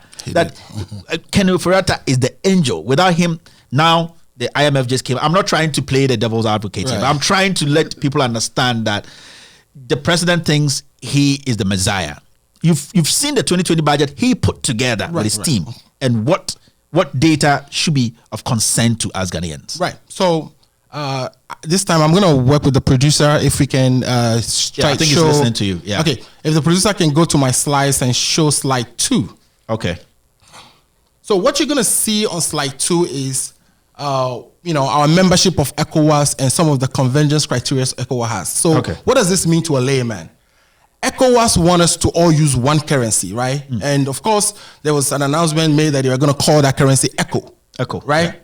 For you to be qualified to use ECO, you have to meet certain criteria. There are 6 of them. There are primary criteria, there are secondary criteria. So what you see on the screen, if producer is showing there. Yeah, but producers, if you can put which one? Slide number 2. Slide number 2 on the screen.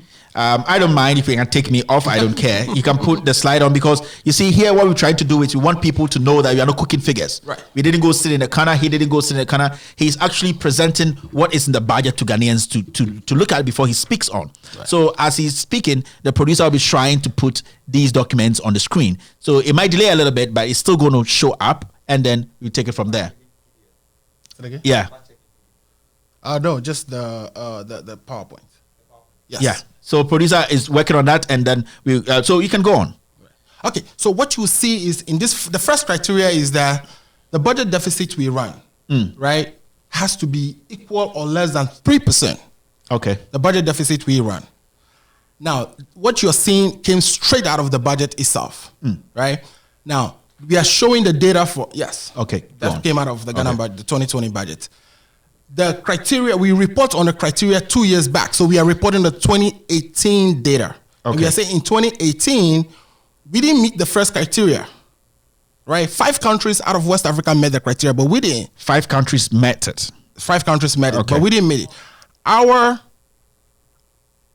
We had a 3.5% deficit. The producer just put it on the screen. Okay. So everybody can see 3.5 not achieved. Yeah, not achieved. Yeah. Not achieved. Yeah. What you see on the second is the annual inflation rate. And ladies and gentlemen, this is where I get mad. This is where, reading the Ghanaian budget, if I was a diplomat, I'll be laughing at them too, right? Okay. Look at that number. In 2018, the average inflation says it should be between 10% to 5%. Really. That's the 5%. Target. The target for 2019 is 5%, right? Yeah. So we say it's achieved there, which is fine because 2018, we are not at 2019 year. So that achievement is fine. But look at what?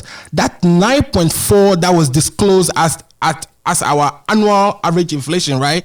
Teresa, try and put it back. Yeah, thank you very much. Can you try and put it back? Right. That 9.4 you see as the second criteria, what Ghana has achieved. I highlighted it. I used a yellow mark there. Yeah. Go to the next slide for me, producer. And what you see is Ghana is confused. Whoever is reporting this thing is confused. In 2008, they are reporting 9.8. How do you have 2 different numbers in the same budget for the same year? Yeah. It doesn't make any sense. Are you looking at it? You just go to the previous slide. We said we achieved the annual average inflation of 9.4. Talking about this? Yes. And then okay, it's there. It's on the screen, so you can talk on it. Yeah. If you look at the second one, the same 2018. Oh, okay. We are saying 9.8. It's showing 9. Okay. It's 9.4 here in 2018. That's what they showed in this 2 information. These things I'm showing, both of these are in the same budget. They are both talking about the same year, but different figures. Different figures. So somebody is asleep. Yeah. Somebody's not doing their job. Now, granted, I'm not discounting the intelligence of Oforiatta or anything. Yeah. He's a very smart guy. This guy made so many millions in banking in Ghana, right? Yeah. So I wouldn't be disrespectful to him like that. You can be asleep at work. You can be good, but you can also be asleep at work. This is clear indication of someone is sleeping on the job. Now, let me also clarify this. It is that this budget is presenting data for January to September, right? Yeah. And it was actually read in Parliament in November 13th. So hopefully, so in my assessment, it took them maybe a month to put this together. This is a huge document with a lot of data. Yeah. So these things can happen. But that is why we pay them the big money. That is why you don't make such basic mistakes. You don't make this basic mistake. The foreigners, the investors, when they are looking at this number, they find it's not credible. Because you can't be talking about the same year and be showing 2 different numbers. Yeah, so because when you look at the document here, the ECOWAS consumer price inflation annual average, so in Ghana, 2017 was 12.4, right, and 2018 was 9.8. The producer actually has it on the screen. 2019 is 9.3. Those are the discrepancies you are talking about. Yes, they don't really match. And 2020 is 9.2. Right. So what did you find? So one more thing we should look at the first one we showed, the criteria. Yeah. Where we say we met it, right? If you look at there, on the target for the average inflation, right? It says that by 2019, we should have 5%. But if you go look at the 2019 number we have, it's actually 9.3. So that would become non-achieved going forward. Yeah. In 2020, inflation is going to be 9.2. Not achieved. So we are not going to be convergent. Okay. We are not going to use ECHO. We are not taking the steps necessary to use ECHO. And I'm looking at their data. That data almost it's not credible to me. I go back to the World Bank's data myself, IMF data, and inflation figures are consistent with what the same predictions that I'm reading right now. So it is like, we know what is inflation. Inflation means you buy a kenke today, right? For 1 Ghana. You go to market tomorrow to buy the same kenke, it becomes 2 Ghana. That's what inflation is. This is what makes our people don't see what their monies do. They make money, but they don't see it. Yeah. They buy 1 credit, the credit is down like water. You buy credit, you put it on your phone, you make calls, it's gone. Yeah. But all that is inflation. So that is why the inflation number is very important to us. So from what you're saying, honestly, someone would say that there's a huge document and that they're bound to make mistakes. Right. And these are not mistakes that we have to just brush away and be like, that's why they have time. They have teams. They have, groups that take care of, come to gas and oil. Right. Now, what we've seen in the budget now is you've seen lots and lots of different figures. Right. That means that some money is going to be misplaced somewhere. Right. Because if you report 9.4 and the next day you report 9.2, the gap there should be some money going away somewhere.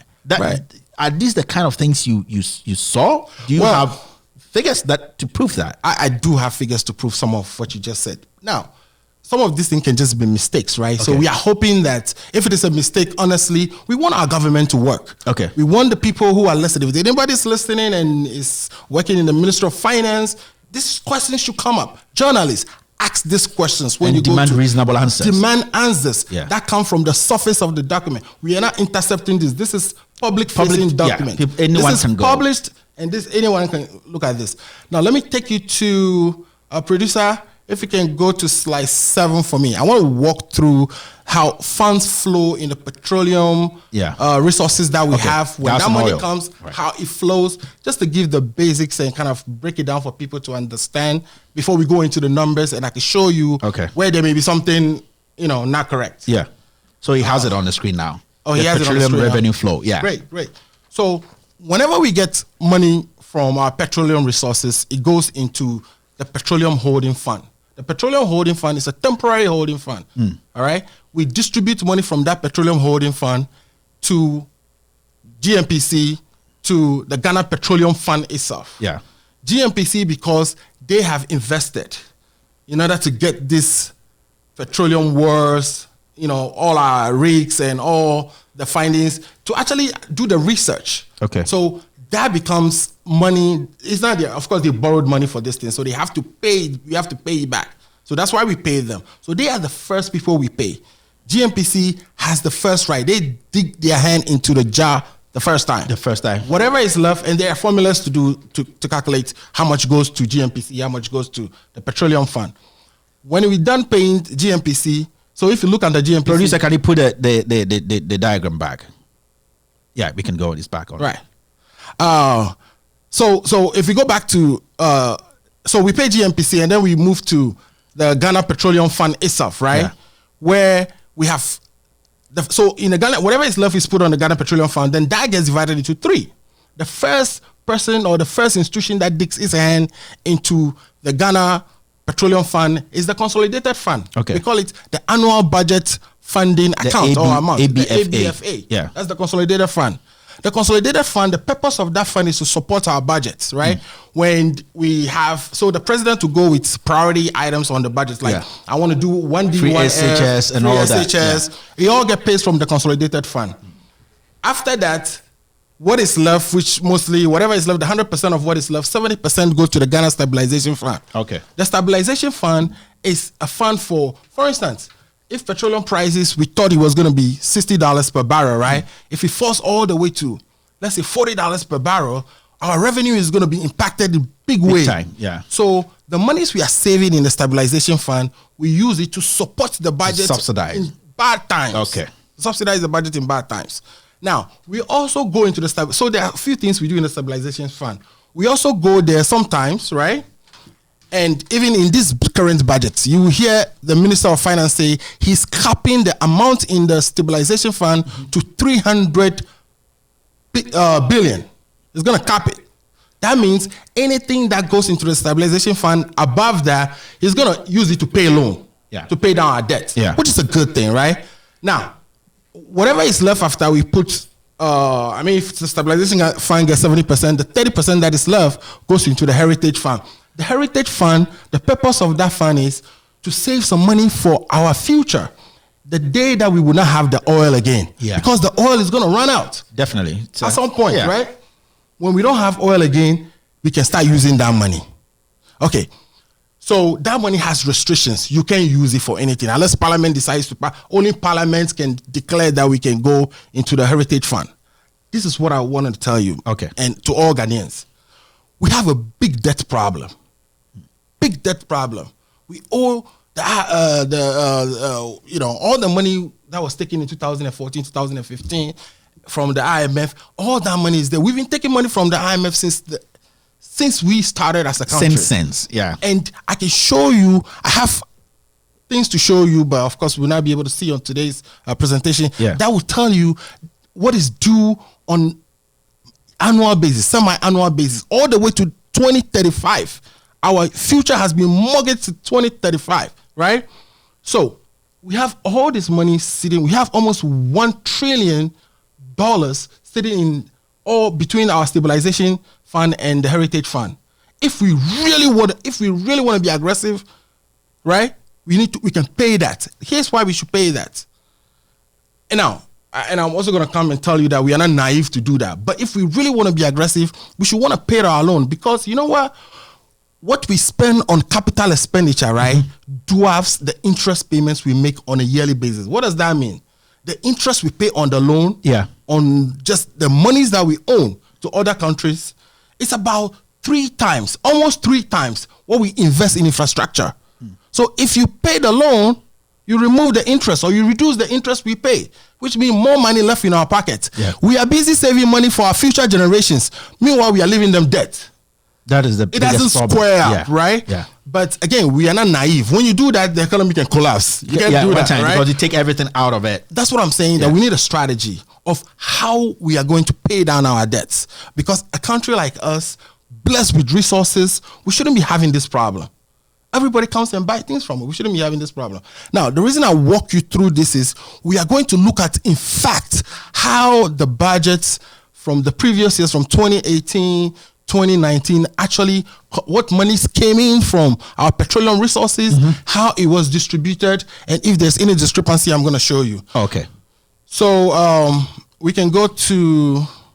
Are you ready for the calculations, though? Yeah, we do figures today. If you're listening to us, this Loud Silence Radio and TV, my guest today is Alfred Amuzu. He's walking us through the 2020 budget, the loopholes, what that he saw, the monies that cannot be accounted for, that is hidden in the clauses. It's hidden in the budget that we Ghanaians. I'm going to ask you a question about the opposition in Parliament or Parliament. They need to be asking questions. They need to be asking questions. You are just one person who has taken your time as a Ghanaian to study the budget and realize that there are a lot of loopholes in there. Yeah. Some money is gone somewhere that can be accounted for, and the whole Parliament. And in this situation, I'll say the opposition. The entire Parliament, even people in government should be asking questions. Yes, and nobody asks any question. Right. Fine, I know that when Ken Ofori-Atta presented the budget to Parliament later, they asked a few questions. Right. But I think these are pertinent questions that we have to be asking. Right. Because I know you're going to be giving some figures that people will be shocked. Right. People will be shocked. And we're going to take a short break. A short break. We come back. I'll read a few messages and we're going to continue with this conversation. I still have in my studio Alfred Amuzu. Everybody knows Alfred Amuzu. I've read about him. He's the heavyweight title holder when it comes to... I'm going to read his credentials again when we return from this short break. This is Loud Silence Radio. My name is Kevin Ekobedu Taylor. And this is Loud Silence.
listening to the extended version of With All Due Respect. My guest in the house is Alfred Amuzu.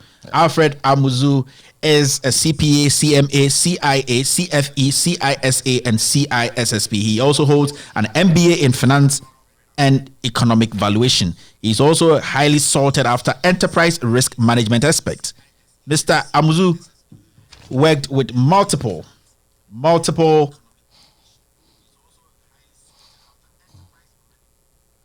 Sorry. Yeah, we get some technical problems here. Yeah, so he worked with multiple companies here in the United States, firms advising executives at the highest echelons of the U.S. government. So, Mr. Amuzu, we're back. You wanted to tell us about some figures and what you actually saw, some loopholes in the budget that was presented by the finance minister. Right. So I'm going to show one today, and hopefully we get to do this show again. Oh, yeah, definitely. And we break down this thing sector by sector, appropriations program, and all the data we have in the budget. So the first, I want to go back to another slide here. If we can go back to slide 12, and what slide 12 is going to show you is it's going to show you in 2017, in 2018, in 2019 what we received. In terms of our petroleum revenue. Okay. And it's going to show you from rig to rig, all the lifts that came in, the price by the barrel, you see that. So if you can go to slide 12, that would be great. All right, producer, slide 12. Great.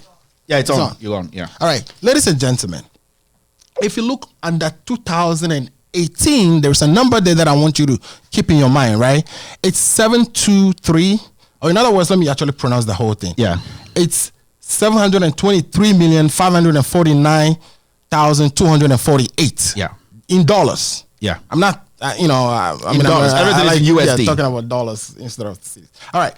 That is what we brought in 2018 in petroleum revenue. And you can see on the left there, it tells you royalties, Jubilee, 10, SGN, and all that, yeah. Carry interest, and all the places that, this revenue came from. Now, if you switch back to... Now, what I'm going to show you is how that money was distributed, right? Okay. How that money was distributed. If you go back to slide 11. So, producer, you on? Yeah. Okay, slide 11. Yeah, so what you see on slide 11, now, all this information is coming from the budget. All this is we coming. haven't cooked anything up. Nothing. Whatever you see on the screen is from the budget, the 2020 budget the finance minister presented to Parliament. Yes. So you can actually go online and just Google 2020 Ghana budget, right? Yeah. And you go and look for this data that I'm just key search the title of the tables. Or look for table 5. All right. When you go on table 5, what you see 11. On slide 11, what you see is how we distributed our money. What went to GMPC, as I've shown you earlier. Yeah. GMPC divide this into two: the equity financing cost, and then what? The crude. What you call this one? The carry interest payment, or what we call CAPIs, right? Okay. That's the two that goes to GMPC. Then the next person that have access or that digs into that jar is the consolidated fund. Yeah. So you see that you have the ABFA, which is the Consolidated Fund, and the Ghana Petroleum Fund. They took in $500 million, right? So GMPC took in altogether $222 million. Consolidated Fund and the Petroleum Funds, which is the Heritage Fund and the Stabilization Fund, took in altogether $500 million. Producer, 11. I want my slide 11 followers to follow this conversation very well. It's on? Okay, so what I can just summarize again. What I just said about slide 11 is this is how 2018, what we brought in between January and September, was distributed among the various funds, where it goes, according to law. This is GNPC equity finance cost. We have the crude oil net carried and participation interest, ABFA, and CAPIs. So it's stated, you can see it on the screen. Yes. So the number I highlighted in the bottom there, right? That 223,549, that is exactly what we brought in. 723,549,248. That is exactly what we brought in. Okay. At the revenues, the receipts from the petroleum resources that we have. Now, again, you go to slide 12, it tells you how that money was spent, right?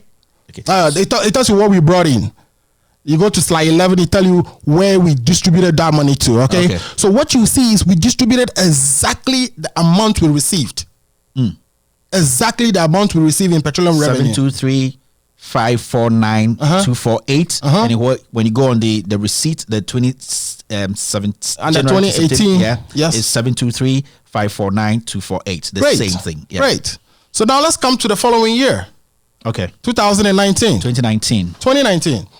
Same on slide 12 again. If you are settled on slide 12, I can show that. Okay. We brought in all together from all our rigs and from all the blocks, right? All the resources, gas, royalties, and all the things we brought in. We had $668,412,660. Okay. All right. Yeah. Okay. So I hope that is digest. I want you to keep that number. Keep that number in your mind. 668, right? Yeah. Now let's go to slide 10. Slide 10, which shows how that money was distributed. Is on? Okay. See how that money was distributed. GMPC, which is the two equity fund and the cappies, they received 148 million. All right.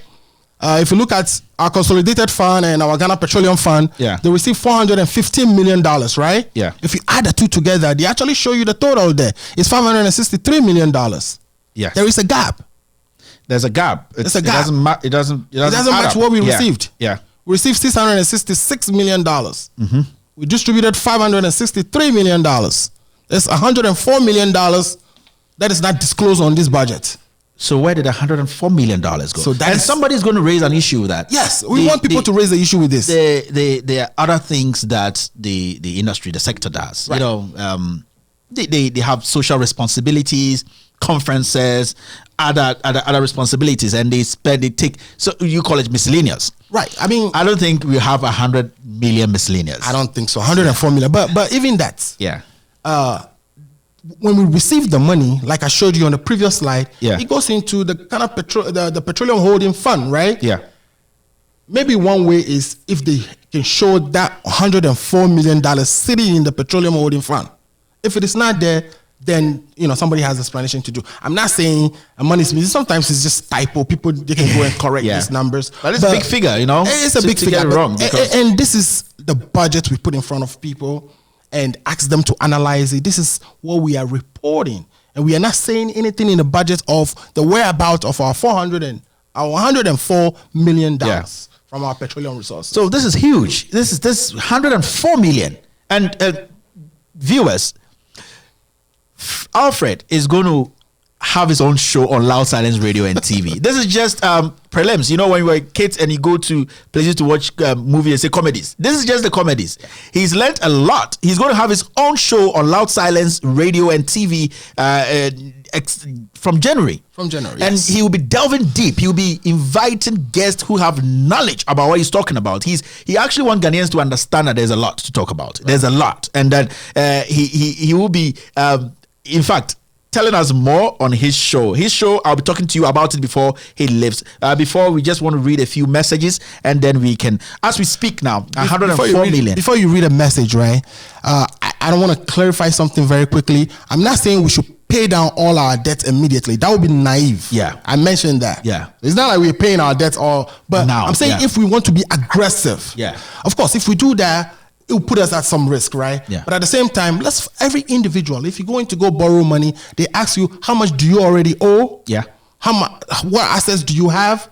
Right now, we currently owe a lot. So we don't even look attractive when we going to borrow money. That's why we're not getting investors back. So if we pay this loan back, if we want to be aggressive and crazy, and we pay all this back, we will look very attractive. Someone will say, why don't you get aggressive like the way we're getting aggressive? Matter of fact, the monies we have in our consolidated funds, right?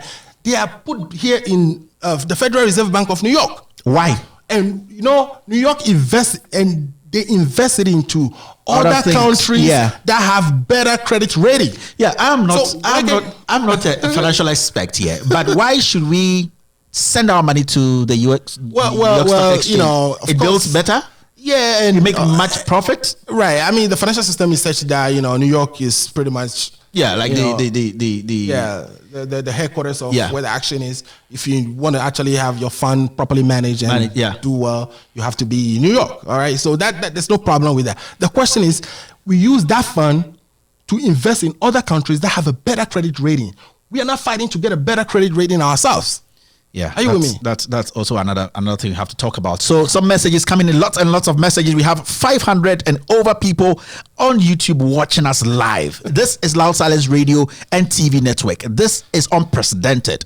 We are just on YouTube. We've not even started showing live on Facebook and all that. This is the conversation we've been waiting for. We don't edit. We make sure we send you the facts. We separate facts from noise. Now I'm going to read a few messages and we're going to go back. We're going to come back. Honestly, I'm going to ask Alfred a few questions too. We're going to be talking about the government, the environment, the regulatory environment. Right. We're going to talk about that and his views on that. Right. This is coming from Ibrahim. If I don't read your message, no fight. Aponche has won today, and so we shouldn't no fight today. And the messages are too much. If I skip your message or I don't read your message, no fight. Aponche has won. Let's relax today. Let's make things pass. So this coming from Thomas Cannon. He says the politicians must understand that nowadays, because of social media and high mentality, they have no chance at all to lie to Ghanaians anymore. This is coming from Jacob Safo Kantanka. I'm happy that my fellow Ghanaians are beginning to see the lies of this government. That this administration has taken the country backwards. We miss JDM. I guess this guy is an NDC guy. Henry K say, I heard laugh out loud. Theodora says, watch it live from New York. Emmanuel Togbiga, the names are quite. Emmanuel Togbiga. Yeah. Hi, my brother. I love your good work, bro. Me and my family. Thanks, brother. Joe Morrison said, Kevin, I love the way you speak.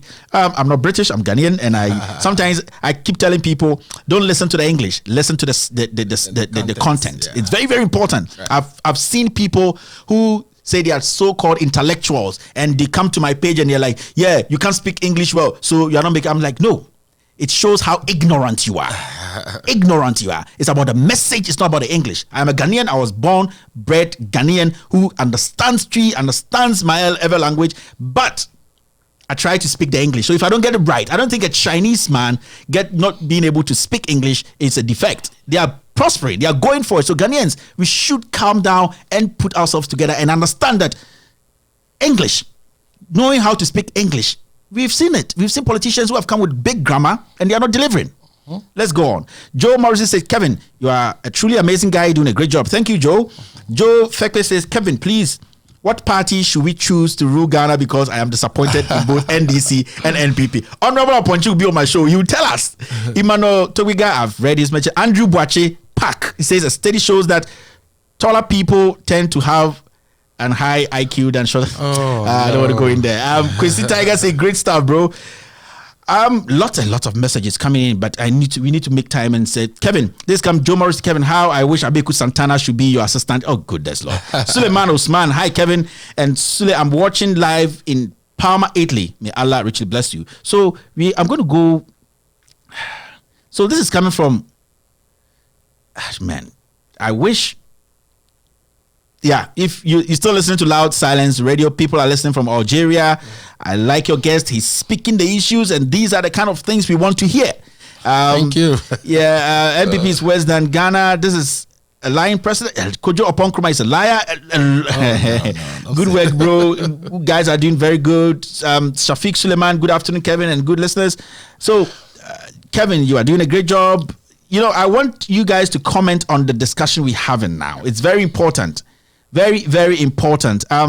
Some of the so-called senior journalists will say they are fact and evidence, but we have never seen those documents. Right. So I think he's referring to the documents you are putting out there and speaking on it. It's very important because with us, we just don't come here, especially on my show, with all due respect. I never come on the show with a document. And the reason why I respect Alfred is that he told you this is a public document. Yeah. You can go and search it yourself and read it. But still, he managed to bring the document to him because he doesn't want anybody to misquote him or anything. That's why here we try to separate facts from noise. Lots and lots of messages coming in. Hi, Kevin Taylor, welcome. I can't wait to hear coming out with what I have. A lot, man. Yes. Hammond Kweku, Walanyo Mensa, Samuel Pineapple before NPP came to power. Do you think Eku was going to sell the pineapple. So people are having their own arguments. Right. Now you want to say something? Yeah, for the regulatory session, I would love for us to have a lawyer here, right? Because I'm not a lawyer. so we can actually break it down, for people to understand. This is a big platform. But then I do have some graphs on GDP growth since 1980 to now that I want to show. Okay. So if producer can go to slide number 6, or if you I have a question for you actually. So the government actually passed a few laws that have direct impact on financial management and investment in Ghana. They passed a few laws. Now, what are your views? What are your views on the Fiscal Responsibility Act? The Fiscal Responsibility Act, like the graph I've shown you, the chart I showed you from the ECOWAS conventions, right? ECOWAS wants what? Our GDP. Let me go back to it. Do you think the producer has the document? Yeah, it's slide number 2. Producer, you can put the slide number 2 on the screen for people watching us to follow. Thank you, sir. All right. So if you look at the first criteria again, it says the budget deficits, right?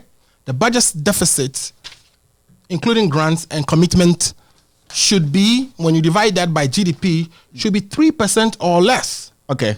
Right? Yeah, it's on the screen now. Togo has that. Benin has that. There are countries that you'll be surprised. They are meeting this benchmark, but we are not. Guess what we did with the Fiscal Responsibility Act? We actually enacted a law that says that we should cap our deficit at 5%, not 3%. Because you see, if you cap it at 3%, what does that even mean? Deficit, right? There's not a single year in Ghana that we had a budget where we actually budgeted that we are going to bring in more money than we are spending. We always spend more than we bring in. Yeah. So the difference between what we spend and what we actually bring in, we go and borrow. Right? Yeah. All this. So ECOWAS is saying, yes, go ahead and spend more than you actually bring in, but keep it at 3% of your GDP. But we pass a law that says we should keep it at 5% above the ECOWAS, what ECOWAS is asking target. For. Yeah. So if you see everything ECOWAS is asking us to do, they are really good things that will help us. But why are we not following it? It means we can spend. I was listening to Osafo Mafo right after the budget, right? He was having an interview with Blaine Avle. Yeah. He said something that shocked me. This man says, when it comes to election time, right? When he was the Minister of Finance, when it comes to election time, now, one of the things that you see is every expenditure on the budget is already programmed. In other words, it's already determined, estimated, and included on the budget. And there's an appropriation law passed that says you can appropriate this money, you can use it. Okay. All right? You go from an appropriation to allotment, and then to, you obligate your contract and do disbursement. But what we do is, when it comes to election, every single person standing in a party in position, the party that is ruling, comes and says, hey, if I don't build this toilet in my village, I'm not going to be elected for. Even though that toilet is not on the budget. It's not part of the program.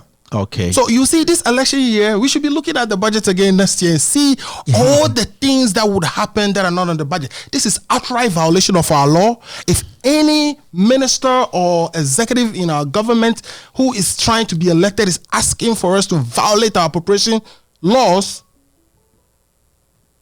if that is happening, we should take that person to task. Yes, but we haven't. There's a comment here. Henry K says, we are told by the World Bank that government of Ghana in 2018 increased expenditure by 70% more than the 2017 budget. Investment also fell minus 5.5% in 2018. We can pull that number up. I mean, this is public information. You go to the IMF, you can pull all this information out. So, I mean, what is the expenditure rate you were saying? If you can read that again. He said we were told by the World Bank that government of Ghana in 2018 increased expenditure by 70% more than the 2017 budget. Investment also fell minus 5.5% in 2018.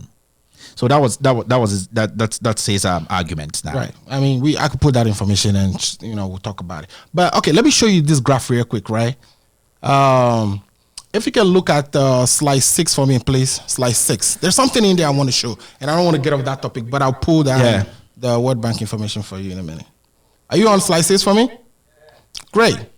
See, slide 6 here is showing us how our GDP has grown since 1980. All right. Some people may not like Rollins, but there's something we call a Rollins magic here. Look at in the 80s, our economy, our GDP actually fell all the way to below almost 10% of our almost 10% fall in GDP, right? Negative 10%. Economy is in the gutters. We were able to grow it from that 10% to almost negative 10% to almost positive 10%. That's almost 20% growth in a short period. Since then, we just been sailing smooth, right? There's nothing significant here. Parties come and go and nothing until 2010, 2011 when the oil came online. You saw that peak again. So if it's not oil, our economy doesn't move. Behave. It doesn't move. Nothing should fool anybody. So if all these political parties come and say we grow this, we did that, this is the number from 1980 all the way to now. If you look at the tail end of this chart I'm showing you, right? Yeah.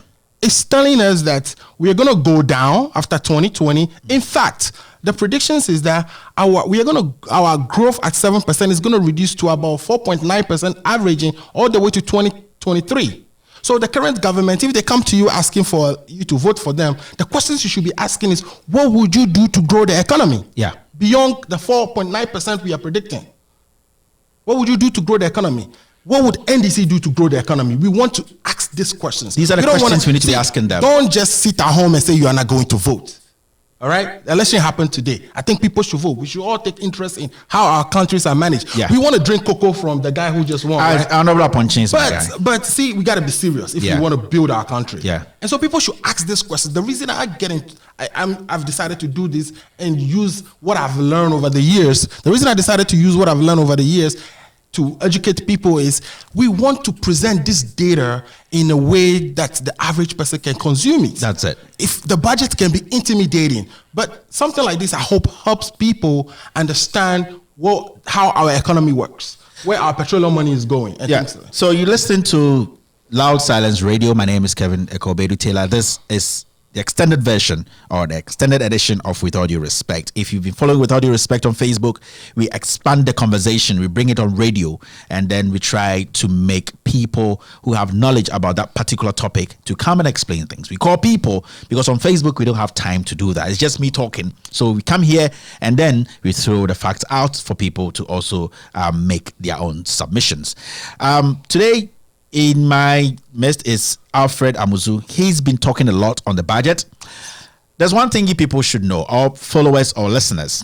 Alfred Amuzu will be having his own show on Loud Silence Radio and TV. The show will be called The Ghana Agenda. Yes. It's the Ghana Agenda. Tell us a little bit about that show, because I know already people love you and they like the way you're contributing. And I know there are people out there who would love to call in on your show, talk to you, express their views. You know, sometimes people don't have to agree with you every time. With me, I have people on my tail every day because they think that, hey, why is Kevin speaking against my government? Who are you? You don't speak good English. Hey, you don't have a good radio station. It does not change anything. It doesn't, because the message is what we need to send to the people. We are educating people. Man, we are versatile. We are strong. And when we are focused, I keep telling people, focus. They are going to be distractors. They don't have anything to do.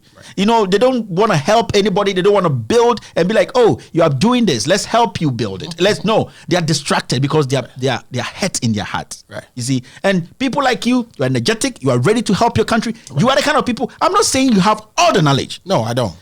That is why we're speaking in public for people to share their opinions. So when people are just like, they're so childish and they just want to exhibit, no, we don't take that. So tell us a little bit about the Ghana Agenda. So the Ghana Agenda is going to be my show, which again, thank you for offering that to me. And what are we going to use this show to do is take documents. I mean, things that our government is publishing and analyze them. Like the budget, this is just a scratch in the surface. There is so much more that I will be calculating with you, that I'll be showing you. I want to show you where all the bodies are buried. As an accountant, let me tell you this. Follow the money. Follow the money. Follow the money. You see, everything in this world has to be paid for in one way or the other. Right? If you follow who is paying for it, if you follow how much they pay for it, truth comes out. So if you want to know somebody was asking whether we should recommend NDC or MPP. If it is NDC, I will say exactly the same things. If it is MPP, I'll be saying exactly the same things. I'm just looking at the information and we'll be sharing that with you on the Ghana agenda. On the Ghana agenda, the only thing on that agenda is Ghana. Basic. We're not talking about, we may do some comparative analysis. We don't have time for that. We would be talking about Ghana. We'll be analyzing Ghana, breaking it down. This show is supposed to be coming on starting January. Yeah. And we are hoping to have We're rolling out new shows. And then the funny thing people don't know is Loud Silence Radio and TV, especially Loud Silence Radio, is basically a platform for all African countries. Right. We have Nigerians. The last time I introduced Kunle on this show, he's going to have a show. He's from Nigeria. Right. We're going to introduce one guy from Senegal and another guy from Mali, hosting their shows here. So it's not a Ghana alone focus. We focusing on Africa. And on the TV section, you will see all these hosts coming on the TV have on one show, and you know the brains working. So it's a huge platform. It's a huge platform that we want to make sure that we actually let our people, we open the eyes of the young ones coming up. So people like you, I'm happy to have you on Loud Silence Radio to share your experience, and I know the kind of people you will be bringing on your show. People will be surprised. People will be surprised. Let me read a few messages and then we can move on with the show. Sapon say, hello, I'm Sapak watching you live from Dubai. You are doing a good job. Mike K say, Charlie, I get filler for you to dig. Something they happen for Ghana. I'm not on Facebook, so don't know how to contact you privately. I'll get in touch with you, Mike. Sroda Sosu say, hello, Kevin. It's always good to listen to you. Adriana Sari say, wise man still seek him. We also seek him. Kevin, keep a good job. And Henry K, we were told by the World Bank, I think I have read that already. I'm going to take some few messages. Masa, these transfer pricing, etc., isn't anything technical. That's coming from some. Well, if you have a degree in finance, it shouldn't be technical to you, but it's technical to my mother. That's the thing. That's a good answer, actually. Yeah, there are some people who just don't want to learn. Yeah, they just don't want to learn. So, Shafiq Suleiman said, Kevin, please don't be surprised of the grammatical error and spelling mistakes in the budget, because the certain 1992 Constitution is full of heinous mistakes. Chapter 6, Article 14.7, 15.2b, and 16.3b. I like this guy. He gave you where to go and read. Yeah. You see, these are the kind of people I like. They're honest. They open up. I keep saying that. We don't know everything. We don't know everything. Your ideas, our ideas, make it happen. Masaud Hamza said they are using our money to decorate Accra ahead of Christmas. So, Guy Boakes, Emmanuel Daku say, great job, Kevin, watching you live from Walvis Bay. Shafiq, this is coming from Daniel Obing, this is coming from Guy Boake. Lot of messages coming on. So what are you going to tell people listening to us now? What to look for in your show, and because in January your show is going to start, and the kind of things you'll be discussing, and your focus and all that. Right. So and I can say one quick thing in the budget that again I'm impressed with, and we'll be breaking that down more when my show starts. Is that in fact the government is investing in something called blockchain. If you listen to the minister, he mentioned something there. We want to make sure we take advantage of the fourth industrial revolution. The fourth industrial revolution is Internet of Things, it's machine learning, but the one so Internet of Things and machine learning, you need a big technological backbone. We need internet infrastructure to be able to do that, which we don't have. Luckily, we don't have that legacy cost. Yeah. Other countries have that. But blockchain, we can leapfrog all this. Ghana is currently using blockchain to resolve the land issues, land registrations, right? There's a company called Bitland. Google it. Bitland. It's in Ghana. It's using blockchain, and this is what the government is, Ofuriata was stunting. That right there is revolutionary. Today, the government plans to actually set up 10 STEM centers in the country. STEM center. STEM is for science, technology, engineering, arts, and mathematics, right? They teach, maybe it could be after school program, but that's how India succeeded. That's how India became technological powerhouse. Yeah. If we want to repeat that in Ghana, 10 is not enough. No. 10 is not enough. I can show you data that tells you that, even the money that goes into the consolidated fund, since in 2018, only 45% of it was spent on investment expenditure. Yeah. Investment expenditure is the expenditure that will grow the economy. Yeah. Right? If you look at years before, 100% was spent in investment.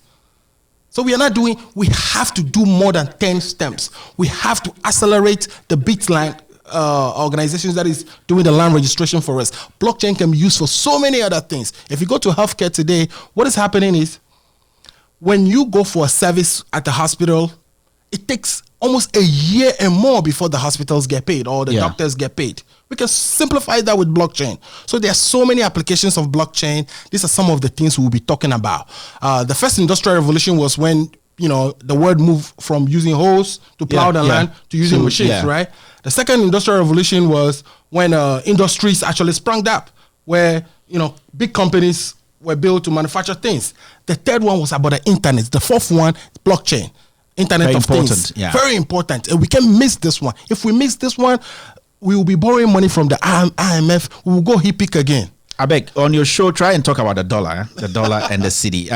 Somebody just sent up, Kevin didn't talk about the cedi to the dollar. Right. A lot. I salute you, my guy Kevin. Thanks for the extended program transition. We do appreciate all you are doing. Kudos and keep it up. So, at this point, I think you've made your case, and people should be following this show and following Loud Silence Radio on TV, on our app. And if you want to hear or follow Alfred, this is the only platform you can follow Alfred. He's actually on LinkedIn. You can also go there and follow him. We'll be sharing his information later on our website. So it's been a pleasure talking to you, sir. And we really appreciate you. You have over 500 people listening to you, staying on YouTube for over 2 hours and listening. It's very important. Right. Ghanaians are tired of the planned radio interviews where people say the same thing every day. Right. They are calling honorable. They are begging them. We don't do that here. We talk about the issue. That's why people are so interested in our conversation. One way or the other, you're going to have people who are just minds. They come in there. They want to distract the whole thing. But these people are just a tiny bit in the sea. We are reaching to the masses, people who are ready to learn and accept the truth. Those are the people we want to talk to, not people who, out of tribalistic attitude, they still want to stick to, even when they know the truth, they don't want to speak it. We don't do that. That is what we are here. So we really appreciate your time, and you've actually educated a lot of people. Alfred Amuzu will be on Loud Silence Radio, his own show. Man, you can't miss this in January. Packed. Right, come, tell a friend, and bring your pen and pencils. We'll be doing a lot of calculations. A lot. So, sir, thank you very much, and thanks to your listeners and viewers. I know this can be confusing if you don't have the background and all that. But really, all it takes is that being able to read, to go into the budget and read some of these things, and take a pen and pencil, paper, add some of the numbers up. That's all we'll be doing, and we'll be doing more of that on my show. Thank you very much, sir. You're still listening to Loud Silence Radio and TV. My name is Kevin Ekobedu Taylor. We're going to take a short break. When we come back, I'll just delve into social media, read a few comments, how Ghanaians feel about the election, about the EC, about the government, about policies, and then we'll end the show. My name is Kevin Taylor. You're still on Loud Silence Radio. Thank you.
Welcome back to Loud Silence Radio. My name is Kevin Ekobedu Taylor. This is the extended version of With All Due Respect. You're listening to us live from our studios in the DMV metros, which right opposite the State Department. Yes, this is a big deal. State Department security is tight.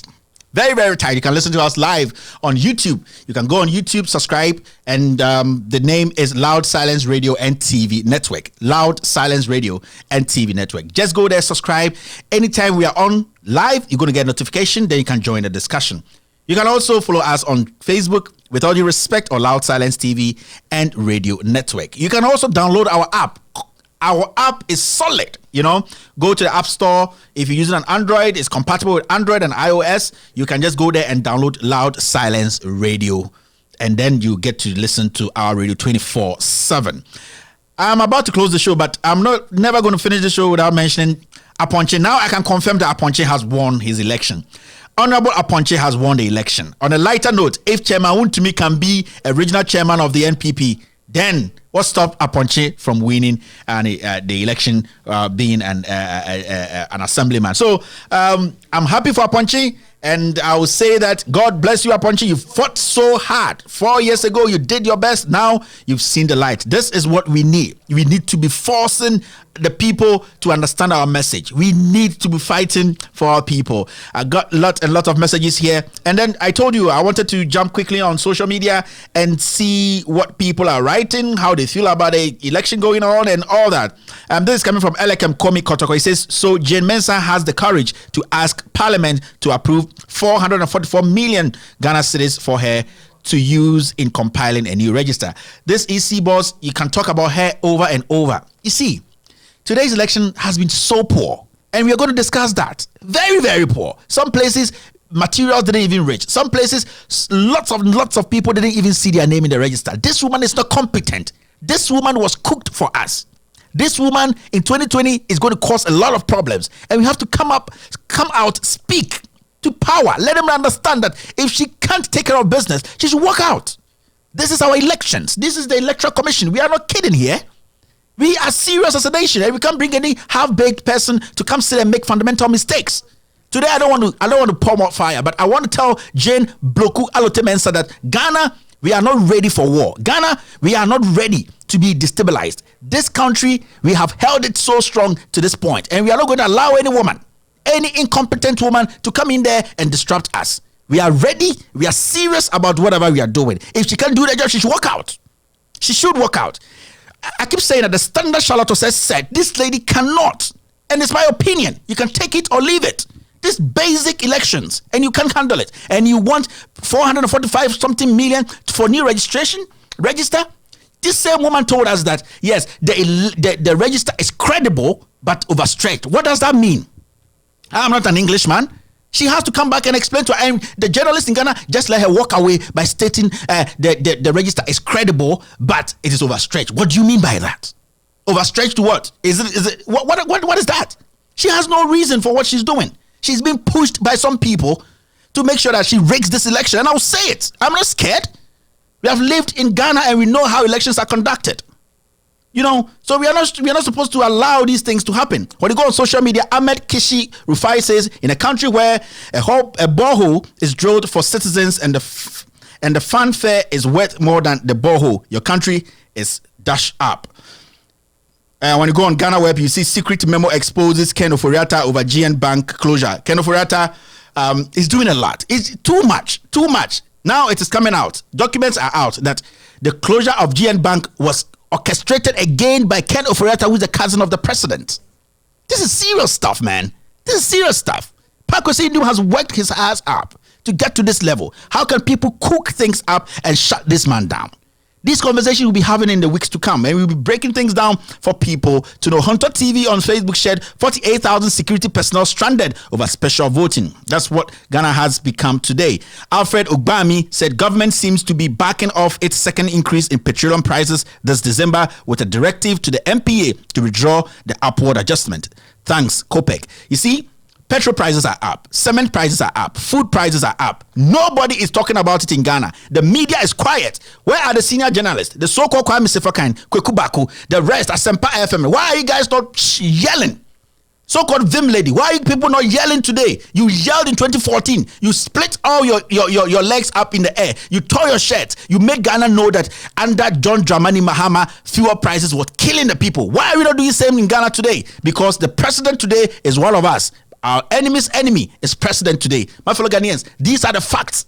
These are the truth. These are the things we have to be saying to ourselves. Ghana does not belong to some people. We need to come out, speak truth to power. On Facebook, you see Jack K. Akwadada says, I went to vote only to be told the EC officials that my name is not on the list. Meanwhile, recent exhibition, my name was on the list. EC really wants new voter register. These are the kind of things people are saying on Facebook. My fellow Ghanaians, this is Loud Silence Radio. My name is Kevin Ekobedu Taylor. Next week, in fact, on Thursday, I'll be having a show here. Thursday's show is called The Rough Cut. I'll be talking on everything before we break for Christmas. We're going to be breaking for 1 week, and then after Christmas, shows roll over again. Ladies and gentlemen, we are so grateful. Our followers, our listeners, you guys have stuck with us when we started, with all due respect, and you are still with us today because you know truth is one, and we will make sure that we send you everything that is connected to truth. What I'm doing here is not in the interest of anybody. What I am doing here is not to victimize anybody. What I am doing here is to help my fellow Ghanaians, Africans, my fellow brothers and sisters to know the truth. We've been lied to for too long. My fellow Ghanaians, let us come together, irrespective of our political affiliation, and speak truth to power. That is the only way we can realize our dream. That is the only way our forefathers can be in their grave and clap for us. This is the Ghana we want to build. A Ghana, irrespective of our political affiliation, we speak truth to power. Before I leave you, Hamid Kasim says, good evening, Kevin, watching you live from Germany. Thank you, Hamid. Henry K said, the title of the World Bank document is Fourth Ghana Economic Update, Enhancing Financial Inclusion. It was released in June 2019. Thank you, Henry K. Thank you very much. Mensa Ernest 75 says, this wise program, not Ken and his bogus net too. Hajia Hamana, what is happening to our leaders? May Allah help us. That is a good one. Adanya Device said, my brother Kevin, I'm late today. I'm sorry you're late, but you can play back and watch the show on YouTube.